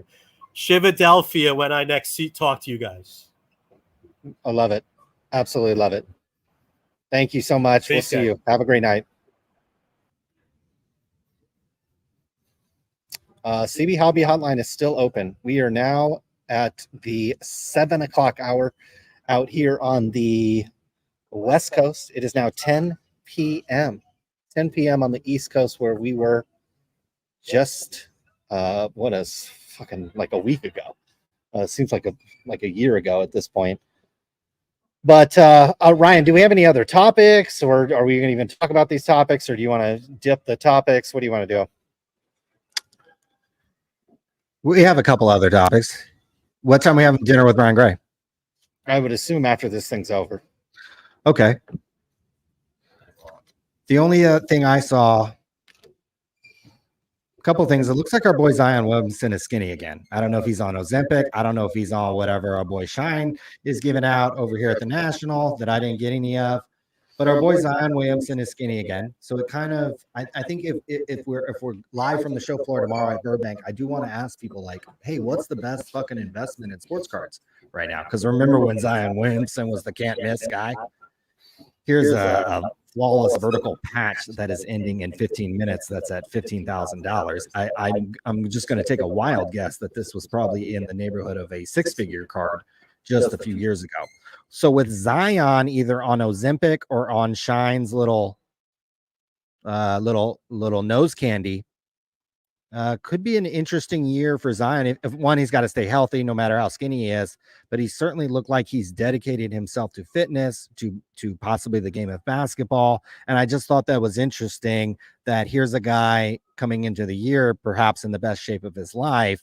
And what will that do to his card prices? We know that the card prices are, I mean, God, we can look at the fucking chart here. The card prices got to be disaster, down 83%, guys, all time. Let's go the last 2 years. We're down 80% on Zion Williamson cards. So they can't go down much further. And if he's skinny and if he's playing well, I guess there's an outside opportunity that his cards could rebound. So I just want to make people aware of a situation that this young man looks like he's got his diet in check, look like maybe he's some of the what is it they're called, the bingo room, the it looks like maybe he stayed away from some of the females and some of the strippers down in Louisiana and some of the diet that you can eat down in Louisiana, and he's got himself in shape. So it will be interesting. And I think just a question for the chat and a question for the hobby: who is the best investment in sports cards right now? And I think a lot of times the best investment in sports cards, meaning who can go up in value.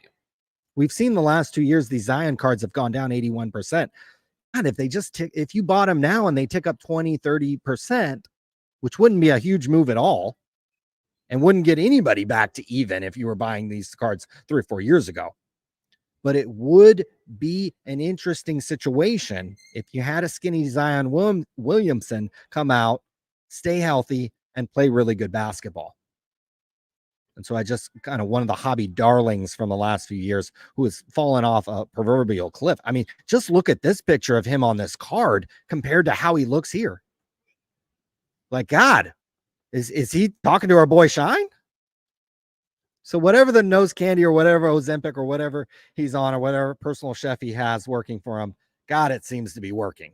But Colin, that's not the only story. We got huge drama surrounding somebody in the Atlanta area who owns a hobby shop. And no, not Jeff Wilson. We'll get to Mike Petty's email in 1 second. But God, my phone has been blowing up today. Like 3 or 4 different people have contacted me about Dave Sports Cards. We did an article about him. Gosh, this was probably a couple of years ago, where he would threaten customers with a lawsuit if you left a negative review about his business on Yelp. He would literally contact your employer. I mean, he did that to a particular customer. And so this guy's absolutely psycho. I believe Dave even at one point called us wannabe card porn. And I actually used to have the clip at one point. It looks like I've since deleted it. But at one point, he called us kind of wannabe card porn. So even at one point or another, Dave has taken a shot at us. Well, anyways, my fucking phone was blowing up as I'm driving from Vegas down to over here to Anaheim. And it turns out, and I haven't had a chance to dig into this very much, but it turns out that today in Roswell, Georgia, Dave cursed out a disabled veteran of this country, so much so that the police were called. And if you don't believe me, Looks like I have a video to watch later tonight. This video was published today and it has 7,000 views. Cops called, guy loses control. Well, guess who is in the video and guess who's the guy that lost fucking control? It was Dave from Dave's Sports Cards. So we have a potentially viral video of Dave apparently cursing out somebody at this card shop. And there he is there. So Dave just has all kinds of trouble. Dave, threatens to sue you if you leave a negative review. He's over here in a post office cussing out a guy. So much so, I guess at one point, it looks like the cops were called in this video. And so we have the police showing up at the post office here in Georgia. So we got an out of control situation over here with our boy Dave. And I don't know what's going on. I don't even know if the cop knows what's going on. He's like, hey, guys, you guys fondle pictures of men all day. What's the problem, guys? Let's just keep it moving. We ain't talking about Rhonda. We ain't talking about Alex Giammo. We ain't talking about Christine. Nothing to get overly excited about, guys. We're just in a post office. So I don't know what happened, guys, but it looks like our boy Dave was involved in a situation. This video has 7,000 views today. No, it doesn't look, you don't want to be in a sports card radio video and you don't want to be on, it looks like Georgia Transparency. So hit the like and subscribe button. And so maybe tomorrow on our live stream, we'll give an update on our boy Dave, but he looks like he's having a rough day. But should we close out the show with an email from our boy Mike Petty? We do. We have Dave. Dave is on the CB Hobby Hotline where you can use the promo code 10% off. Will Grier, most people, Ryan, when you said who's the best investment in the hobby, they said the promo code Will Grier. Not only Will Grier, the quarterback, but the promo code is probably the two best investments right now in this hobby, other than maybe being Shine's gift bag recipient. Mr. Snyder, how are you? Good evening. Ryan, you're my hero, buddy. No, that last week's show was just incredible. You sitting on the couch with the skyscrapers in the background, just having a blast it was gold. I was loving it. I was thinking to myself, to be your age and be able to do that and be single. Wow. Just awesome. Anyway, nice job, Colin, on the bottle of vodka. Way to go. I do have a question, and usually I don't come here empty-handed, so I usually have questions. I think that we've probably concluded at this point that the CT scanning has pretty much eliminated any unopened wax boxes that carry major values. I think that's pretty much a done deal. I think that we can pretty much look at that and say, that's out of the box now, and we can't put it back.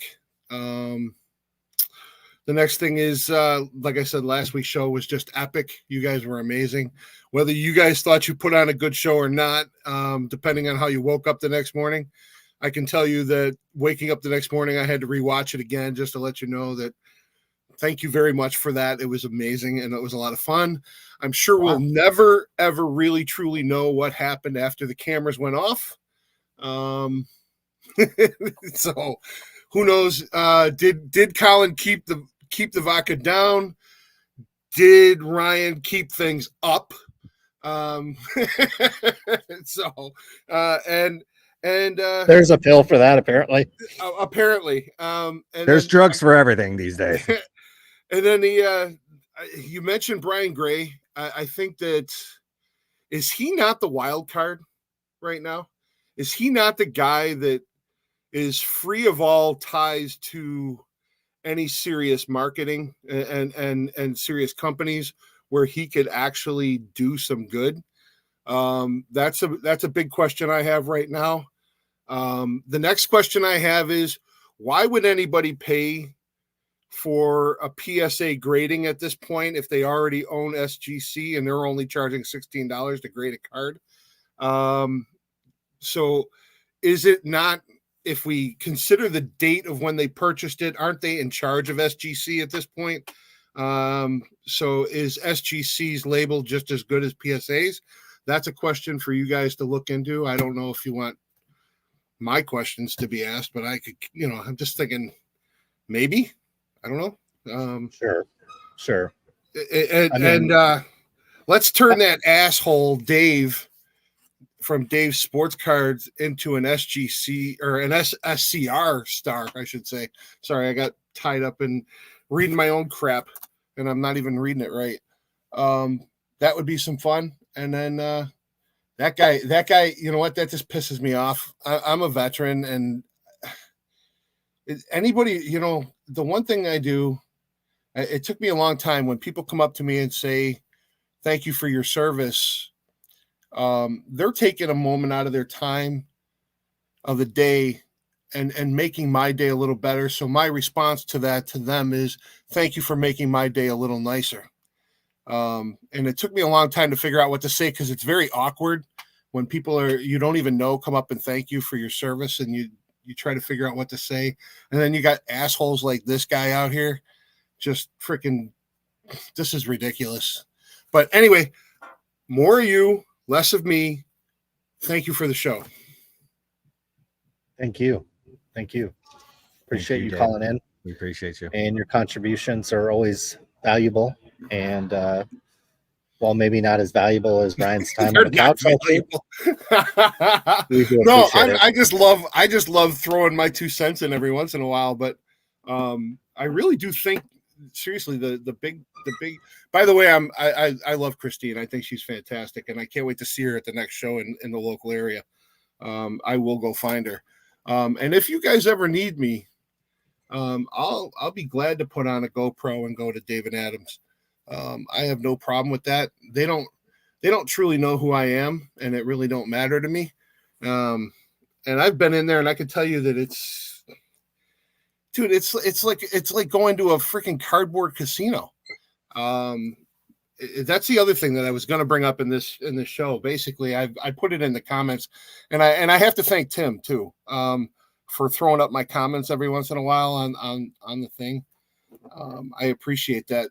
This hobby and this community is seeing a major change from being a collector's paradise to basically just a casino. And these young kids, I'm sorry, but when we grew up, I don't know how much it was for you guys, but when we were growing up, packs of cards were, if we saw a $5 pack, which Fleer Flare at the time, if you guys remember when that first came out, Fleer Flare was like, oh my God, they're going to charge me $6 for a pack.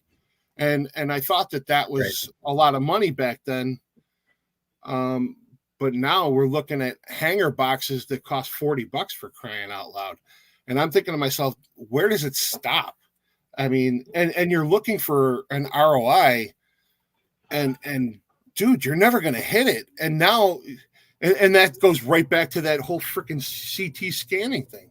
It's like, if you were looking to get a return on investment on let's say a $1,000 box, and they're freaking scanning it, guess what? There is no return on investment anymore. That's it. Those days are gone. They're buying case after case after case. And you think that, and let's look at the 14,000 square feet stores. You might need that for a CT scanner in the back room, by the way, folks. Wow. You know what I mean? The boxes that they're breaking, are they breaking the ones that they've already scanned and figured out there's nothing in there? So let's sell those on the break, and let's open up the other ones and sell the singles. I think that I joke about Ryan saying, you're buying from these car salesman type guys, and we've allowed it. We've allowed this. This is, you guys, we have allowed this shit to go this far. I'm sorry, but you know what? It's speculation. I think speculation started probably when Greg Jeffries cards came out. Remember, everybody went crazy and said, "Oh, we're going to pay $30 for a Greg Jeffries card." Well, dude, they were printing full sheets of these cards at a time. Upper Deck, if you look at the stories on the Upper Deck and what they were doing with the Griffey Junior cards, not and it means nothing. I want no bearing on this to Ken Griffey Jr. I mean, he's the greatest. I mean, he's a great sportsman, and he's a great player, and he's a Hall of Famer. He had no idea they were printing boxes of his cards at a time, and now it's like I just, oh my God, my head's spinning over this shit sometimes. And when you guys start talking and you bring up all these clowns that are up here, it leaves me lost. It leaves me absolutely lost, because I've been doing this a long time. I've showed you guys my room. This is, all my shit in here. This is all my sports cards. This is fucking garbage at this point. Yeah, pictures of men. Ooh, great. So what? They're fucking useless now because they've printed so much shit. You got assholes out there trimming the edges off of old cards to make their shit look better. And then somebody's their buddy in some fucking company. So they walk in and they automatically gem in 10 stuff. I have a better shot of taking my cards and just going and turning them over to somebody else, which we talked about. Why can't we send them in and grade them? Then I got to worry about somebody fucking stealing my shit. I got to worry about them swapping out cards. I can't prove that my card's the one that they actually got graded and they kept my good one and sent me back the 8. Nobody knows this shit. We've lost control of our hobby, and more people are just letting it happen at this point. They're just letting it happen. You wonder why assholes like, and I don't mean disrespect to Mr. Rubin. I know nothing about the guy. He's probably a brilliant businessman, but he's taking over basically a fucking casino. And he's going to print poker chips, basically, is what he's doing at this point. The value of those poker chips are based on the numbers that are printed on the cards. If it's a 1 of 1, guess what? That's $1,000 chip, right? Am I wrong on that? If it's a 10 out of 10 or if it's a 1 out of 100, well, guess what? Your value goes down each time they print one more of those cards. Then you had the scandal that was coming out of Panini's back door. Supposedly, somebody was dumping unnumbered cards and then putting their own numbers on them and then selling them on eBay for other things. Who the fuck has control of this hobby? This guy that you're showing on the screen, is he really in fucking control? Who the fuck is in control of our hobby at this point? And yes, I'm dropping the F-bomb, and some guy's going to compare me to that idiot at a desk with all his shit around him. Dude, get a real fucking room that has shit all over the place, and you have no fucking clue. And if you want to swear and act like a freaking clown, well, act like a freaking clown.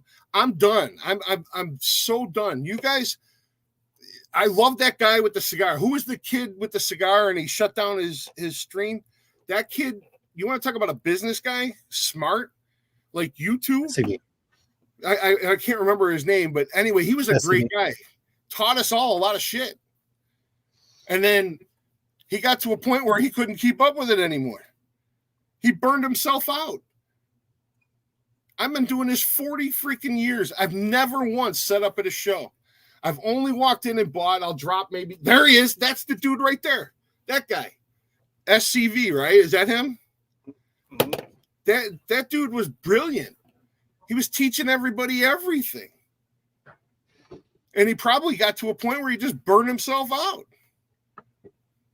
Dude, I'm going to have a fucking heart attack. I'm a fat bastard sitting in a fucking basement looking at a fucking bunch of picture of men on fucking cardboard. And I'm fucking losing my mind. I'm losing my goddamn mind. You need to make a trip out to California, to Anaheim. We need to soak in that sunshine, and trust me, boy, all your worries will go away. What I need to do is sit up on a rock. What I need to do is get myself out to the West Coast, get over to Seal Rock, sit out there and just look. Because that's what I used to do when I was in the Navy out there. That was a nice place, by the way. When the Cliff House restaurant used to still be there, that was a great place. They had a great baked Alaska there. Anyway, gentlemen, I said 5-10 minutes ago that I was done and it was more of you guys and less of me, but I kind of took over and I'm sorry. It's okay. We were here for it. We appreciate it. Have a great time, man. I'll see you guys next week. We'll see you. Thanks, Thank Dave. you. Yeah, that was intense. I tell you what, yeah, you come out here to California, it is a little bit more laid back, but I do agree with him. Like this hobby is turning into a casino. We turn into these fucking breakers, and they've got decks of cards, and they got wheels and duck races, and all this shit is going on. I at this point, I don't even know what's going on half the time on some of these streams, and so yeah, we've turned this into a casino. It's getting less and less approachable. Packs gone from $5 to $10 to $15 to $40 a pack. We got cocaine dealers, ex-cocaine dealers, allegedly, being elevated in this hobby. You pretty much have to be a cocaine dealer to afford some of this product these days. I mean, it's unbelievable. So yeah, and it's not going to stop. We continue to see consolidation. Dave brought up the fact that PSA owns now SGC. Michael Rubin pretty much owns almost everything from a card manufacturer perspective, at least from a license perspective here relatively shortly. And, it's just going to consolidate, and it's going to become like, you were just in Vegas, Ryan. And when you're on the strip, you're either in a Caesars property or you're an MGM property. And that's it. And that's what it's going to come down to. And that's what these businesses, and that's what casinos, and you'd think in the casino business, now you stretch out. You got the Wynn, you got the Venetian, which I think are independently owned properties. You go downtown, there's independently owned properties. You stretch out across the United States, you've got Indian reservations that quote unquote own casinos, or at least lease the opportunity out to Harrah's or something like that. But you go to the prime time place where everybody knows where you go to gamble, and it's literally two companies that dominate the whole strip. And the same thing is going to happen in the sports card business. You're going to have one company dominate grading. You're going to have one company dominate the manufacturing of cards, or the printing of cards. And, if you're a company out there and you're looking to dominate, because that's what's going to happen in the card industry. What tends to happen is you dominate, or you fall behind. And if you want to dominate, Sports Card Radio, sportscardshow@gmail.com. Drop us your offer us board seats, equity into your company, and we'll be your marketing, and we'll make sure you rise to the top like Mr. Shine and Mr. Rubin have. So all it takes is a little bit of dollars and maybe a little marketing, and you can get there. So we had some of those conversations this last week at Fanatics Fest. Mr. Trump, what's he selling for? $5.50? Seems reasonable. When's that ending? You gonna put a bid on that? Man. Yeah. Okay. It ended.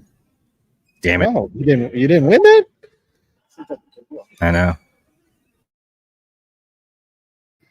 Should we go to questions, Ryan? Yes, we should. Okay. Ryan, did you get to see Alex PC in this is Card Vibe? Like I said, I think Alex, her ambition is higher, but she would be an absolute asset to this hobby as the hobby ambassador, as the hobby president. So I think if she wants to run, she would have my vote, because she's one of the more impressive people that I've met in this industry. And, she has a professional side to her. And then she also has a switch that she can flip, and she can be really fun and engaging and entertaining. So very impressed with Alex all the way around. And hopefully she runs for hobby president. Very well. What did you all get? What did you all do with the Travis Scott box? I walked over to True Sports Cards, which we've set up at his card show. He's been on the program, I think, at least once, maybe multiple times. Good guy there north of us in Sacramento. And I sold it to him for $1,100 cash. So left probably some meat on the bone for him to make a little bit of money. But and that's what you have to do in these scenarios. Could I have listed it on my eBay account and gotten maybe 2 racks minus fees, minus shipping, minus maybe somebody doing some hanky-panky, maybe not paying? Certainly could have. But when somebody slaps $1,100 straight cash in front of you and you only paid, I don't know, $320, $330 for it. Yeah, I've been in this hobby long enough to know that you take that deal and you move to the next one. Valor Sports Cards, this is a class act. this is probably the thrill of going to these events. I don't make it to a lot of these sports card events. Ryan certainly has gone to a lot more of them than I have, and it's a thrill meeting people that are fans of the program and have contributed to the program. Valor Sports Cards with the $20, super stand-up guy, and this is the type of guy that Fanatics should be giving more allocation to, should be trying to highlight the most they can. Instead, they're giving the product to these guys that do duck races and do and rip off customers. And we've covered this stuff on our show, so we don't necessarily have to rehash it here. But and we always say this, like, look, breakers have it can be a complex transaction. It can be a complex business. Mistakes are going to happen. You could have Rolex get into the group break business and they're going to make some mistakes. Louis Vuitton could get in the group break business. They're going to make some mistakes. Valor Sports Cards, I'm certainly probably has made some mistakes in business. It just happens. But we can tell just by hanging out with him, he's a stand-up guy, super nice guy, and we appreciate his support and everything that he did for us in New York City. Hopefully we get to catch up with him at another event. But he's asking us, did SCR take a photo of me for future blackmail from Fanatics Fest? That is probably true. Definitely financial blackmail, as Mr. Valor Sports Cards definitely seems to be as financially secure as it gets in the great state. He had the best giveaway at the whole show. He was giving away free packs of 2024 Topps Chrome baseball. I mean, you couldn't find a free thing on the whole floor, but he was giving away packs of 2020, and those, and we know from cbhobby.com that those run a pretty penny. I mean, even for a monster box at $650, what was a regular box? I think it's $200 or $300, and he was literally giving out free packs. So shout out to Valor Sports Cards. Come in with another $20, and he said Shine gets his entire Fanatics Collect booth showing off his entire collection. This is true. Valor Sports Cards gets a booth in the corner of the fest, holding people's food while they go to the bathroom, and he had to pay for his booth. And this is all true. Valor Sports Cards had probably the best giveaway out of every dealer table that was there. In fact, I didn't see many giveaways, actually, just right there on the table that you didn't have to fucking, jump through a bunch of hoops or make a 6-foot putt or something like most of these other people made you do. You could just walk up and get a free pack. And yeah, he was literally over in the corner by the bathroom. And then you get filth bomb fucking breaks right in the middle with like this cheapest looking booth I've ever seen. Like they spent like $25 at Vistaprint on it. I don't get it. I don't understand it. I think some of it has to do with some of the goodie bags that Shine gives out. And if you ain't running in that crowd, then you get put over in the bathroom and you have to pay $3,200 for that. Hobby's not going to 10x on that. That's my opinion. AIH Sports, Shine said he made his money via private equity. Of course, it's always private, guys. Yeah. Private fucking equity. Yeah. Is that what they call the cocaine trade nowadays? Is it private equity? My goodness. Like, I'll have to bring up the mugshot. Like, there's literally a mugshot of the guy trafficking drugs. Like, I'm not joking. This is not a joke. It doesn't get brought up in this hobby because everybody wants something from Shine, probably his money or wherever the money came from. But there's literally a mugshot with his picture, with his face that says drug trafficking. So I think we should look into it maybe a little bit further. Unless he gives you a bag, then maybe you'll look the what is 4040 Club? 4040 Club is a Jay-Z club. I think he's opened these in the past, maybe one or two of them. I don't know if they're still open, but it was a club. We'll put that in air quotes inside of the Fanatics Fest. It was kind of walled off and they had music going. And this is pretty much where all the A-list celebrities were able to hang out before they made their way out to the peasants that were on the show floor of Fanatics Fest. But 4040 Club, they had a bunch of bouncers outside. You could stand out there on the rail and see, you could just see Jay-Z walk in. This was Fanatics Fest, and he had his own little club.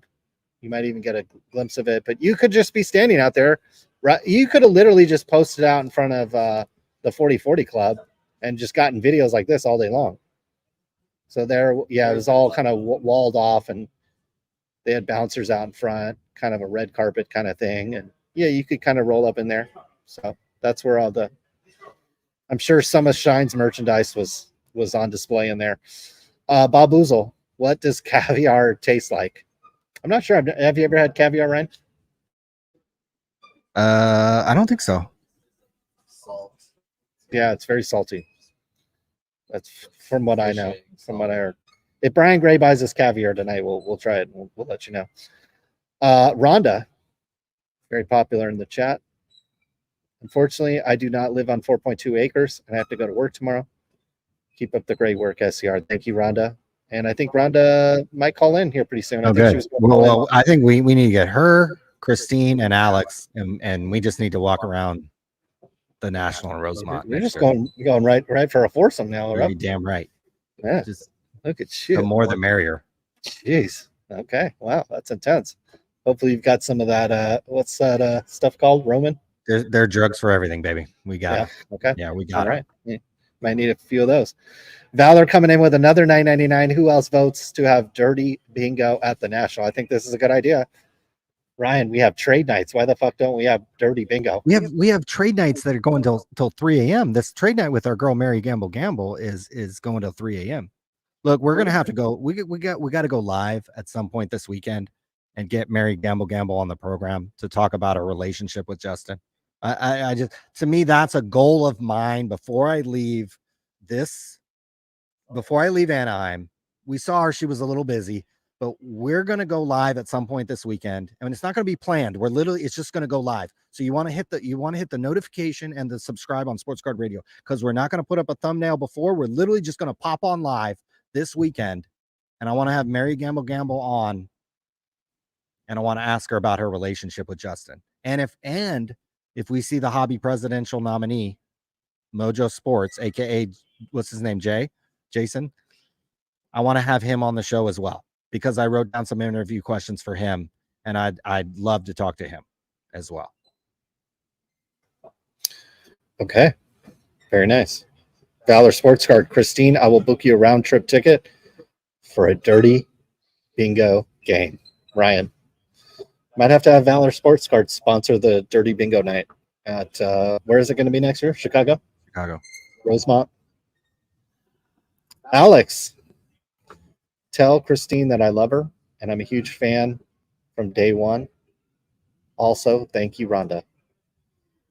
We got the ladies lifting up the ladies. You notice, Ryan, in media, they always want like the women to fight. It's like back in the day, it was like Christina Aguilera versus Britney. Like they couldn't get along. Taylor Swift versus whoever. You know what I mean? They always want the ladies to be fighting. But I think I think it's better if they if we promote something maybe a little more if we get on the positivity crowd of that.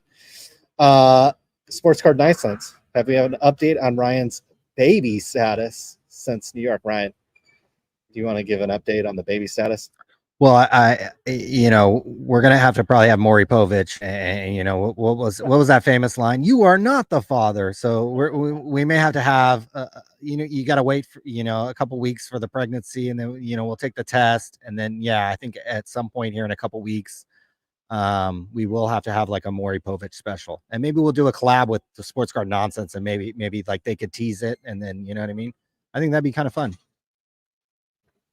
The epic content, right? I mean, Jesus. Jonathan Wanchuk,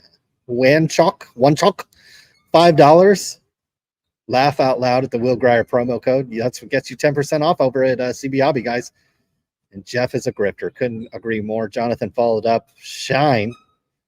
No one knows where I got my money from magically. The collector. Yeah. This is the hobby these days, guys. This is how you 10x the hobby. You gotta be, trafficking that private equity cocoa powder, and that's how we 10x this thing. That's how private we 10x equity. Yeah, it's private equity. Private equity. David Snyder, who made an epic appearance on today's show, said, Tim, are you getting goosebumps for the next iPhone? Not particularly. Should I? It's a different David Snyder, by the way. There's two David Snyders. How am I just figuring this out now? Jesus Christ. And then we have Dave, our boy over here, going nuts. So we got a lot of Daves. My God, I got a lot to catch up on. Botch Club on Instagram and TikTok. Very nice. Botch Club. $1.99. I acknowledge Sports Card Radio. Thank you for keeping it 100. Thank you. Botch Club on TikTok. There's a lot of cute ladies on TikTok. Is that right, Ryan? Or am I just hearing those things? I'm committed to Alex, so I shouldn't be talking about other females right now. You were just trying to set up a foursome in Rosemont, Illinois. So now She's involved, though, so I feel like that's allowed. Oh, wow. Okay. David Snyder, who apparently is not the same Dave Snyder that called in. I'm just learning this now. $9.99. Thank you very much.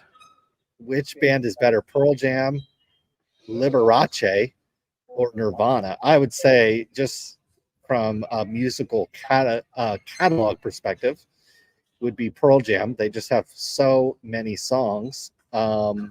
Nirvana, from a cultural perspective, certainly was maybe one of the most influential bands of all time across any genre of music.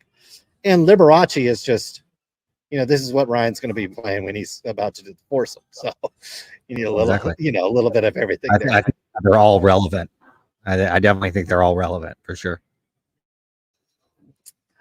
And we have David Snyder again with the $4.99. Thank you. Could you see Mojo and Jeff merge their companies into one? Santiago type of maybe some kind of merger. Maybe. Not sure.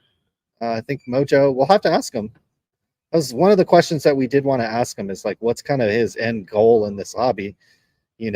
Just traveling around to these shows. I think he's got a trade night or something for the kids, which is also a little scary. But he's got some kind of kids thing that he's hosting or running here. I mean, do they do a background check on these things when they do these things for the kids? I mean, scary. We just one of the latest articles on Sports Card Radio was a breaker who had somebody who was on the the list you don't want to be on in Nevada. So, and at Fanatics Fest, guess who gave a presentation on introducing into group breaking on the main stage? Paradise Card Breaks. So I think there could be a little better job. Like, literally, I used to have to hire nurses, and they were mostly female. And so I would actually, every nurse I tried to hire, I would have to look on the bad list out here in California that you appear on if you've done something really, really bad. And it's literally free. You don't need a $40 background check. You don't need Google. You don't need anything. It's literally a website you go to. I think every single state has them, and you can just type in somebody's first or last name, and their image will appear if they've done something absolutely reprehensible. And so the fact that these businesses, the fact that this hobby doesn't take the time to do that is very, very concerning. Somebody like me knows how to access these things, knows how to look somebody up.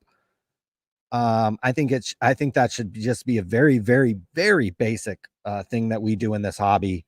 And it's scary out there because this hobby is being marketed toward kids.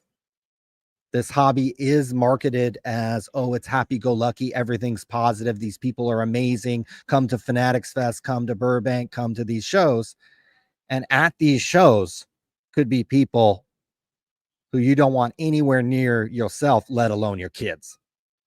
So this hobby, if you are an employer in this hobby, if you are somebody who has power in this industry, whether it be Fanatics or anybody that can be a kingmaker in this hobby, please utilize the free websites out there and check your employees, check the people you're doing business with. Look, we make jokes about Shine and some of his past transgressions. Look, you could sell Coke 7 days a week, 365 days out of the year. And honestly, I'm not going to lose any sleep over it.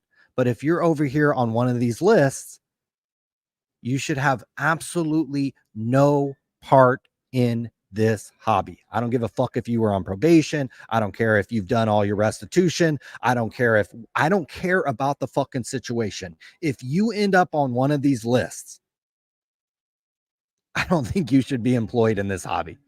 So I don't think that's a big stretch. I don't think that's really a hot take, but we've seen actually several instances where some of these breakers and some of these shops have hired people that they shouldn't have hired. So that's just me. Okay, folks. Key bump for Trump. That's what we're doing tonight. Call shine. We'll get the key bumps done. Folks, that's going to wrap it up, but it won't be the last time you see us over the next couple of days. We'll probably go live. We'll have some videos. We'll do something. We're going to wrap it up, though. Thank you all for tuning in. Thank you for everybody that called in. Thank you for the chat and super chats. Thank you for everybody that we talked to and ran into at Fanatics Fest last week. That was a great time. And, maybe next show we'll get the bottle of goose and we'll get it going again. But that's going to wrap it up for tonight. We hope you all have a wonderful night and a wonderful day. We'll be back again very soon, some other time, some other place, probably here in Anaheim, California. But for now, we're out of here.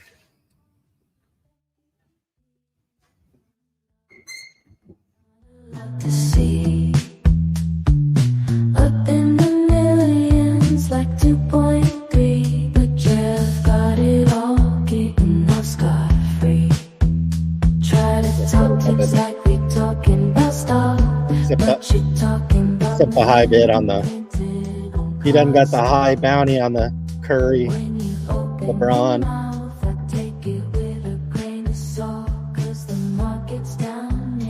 You said open your mouth. You ruined the hobby I love with your bullshit, Jeff Wilson. We forgot the Mike Petty email. We're going to have to read that later. You ruined the hobby He was unblocked. You're unblocked. His official account should be unblocked. I don't know if that takes a minute to go into effect, but he's officially unblocked. Did you dip G up? I think you did G up. What you talking about? I don't think you did yet. Well, he's doing shady shit like the Gobies, like it's wholesale thing with an NFT. Taking money from the people who pay. Most of them are 7:42 out here. so Beautiful Anaheim, California. he's getting money. 10:42 on the East Coast. Loving all the stimulus from PPP. What's going on with that PPP, baby? You ruined the hobby I love with your bullshit, Jeff Wilson.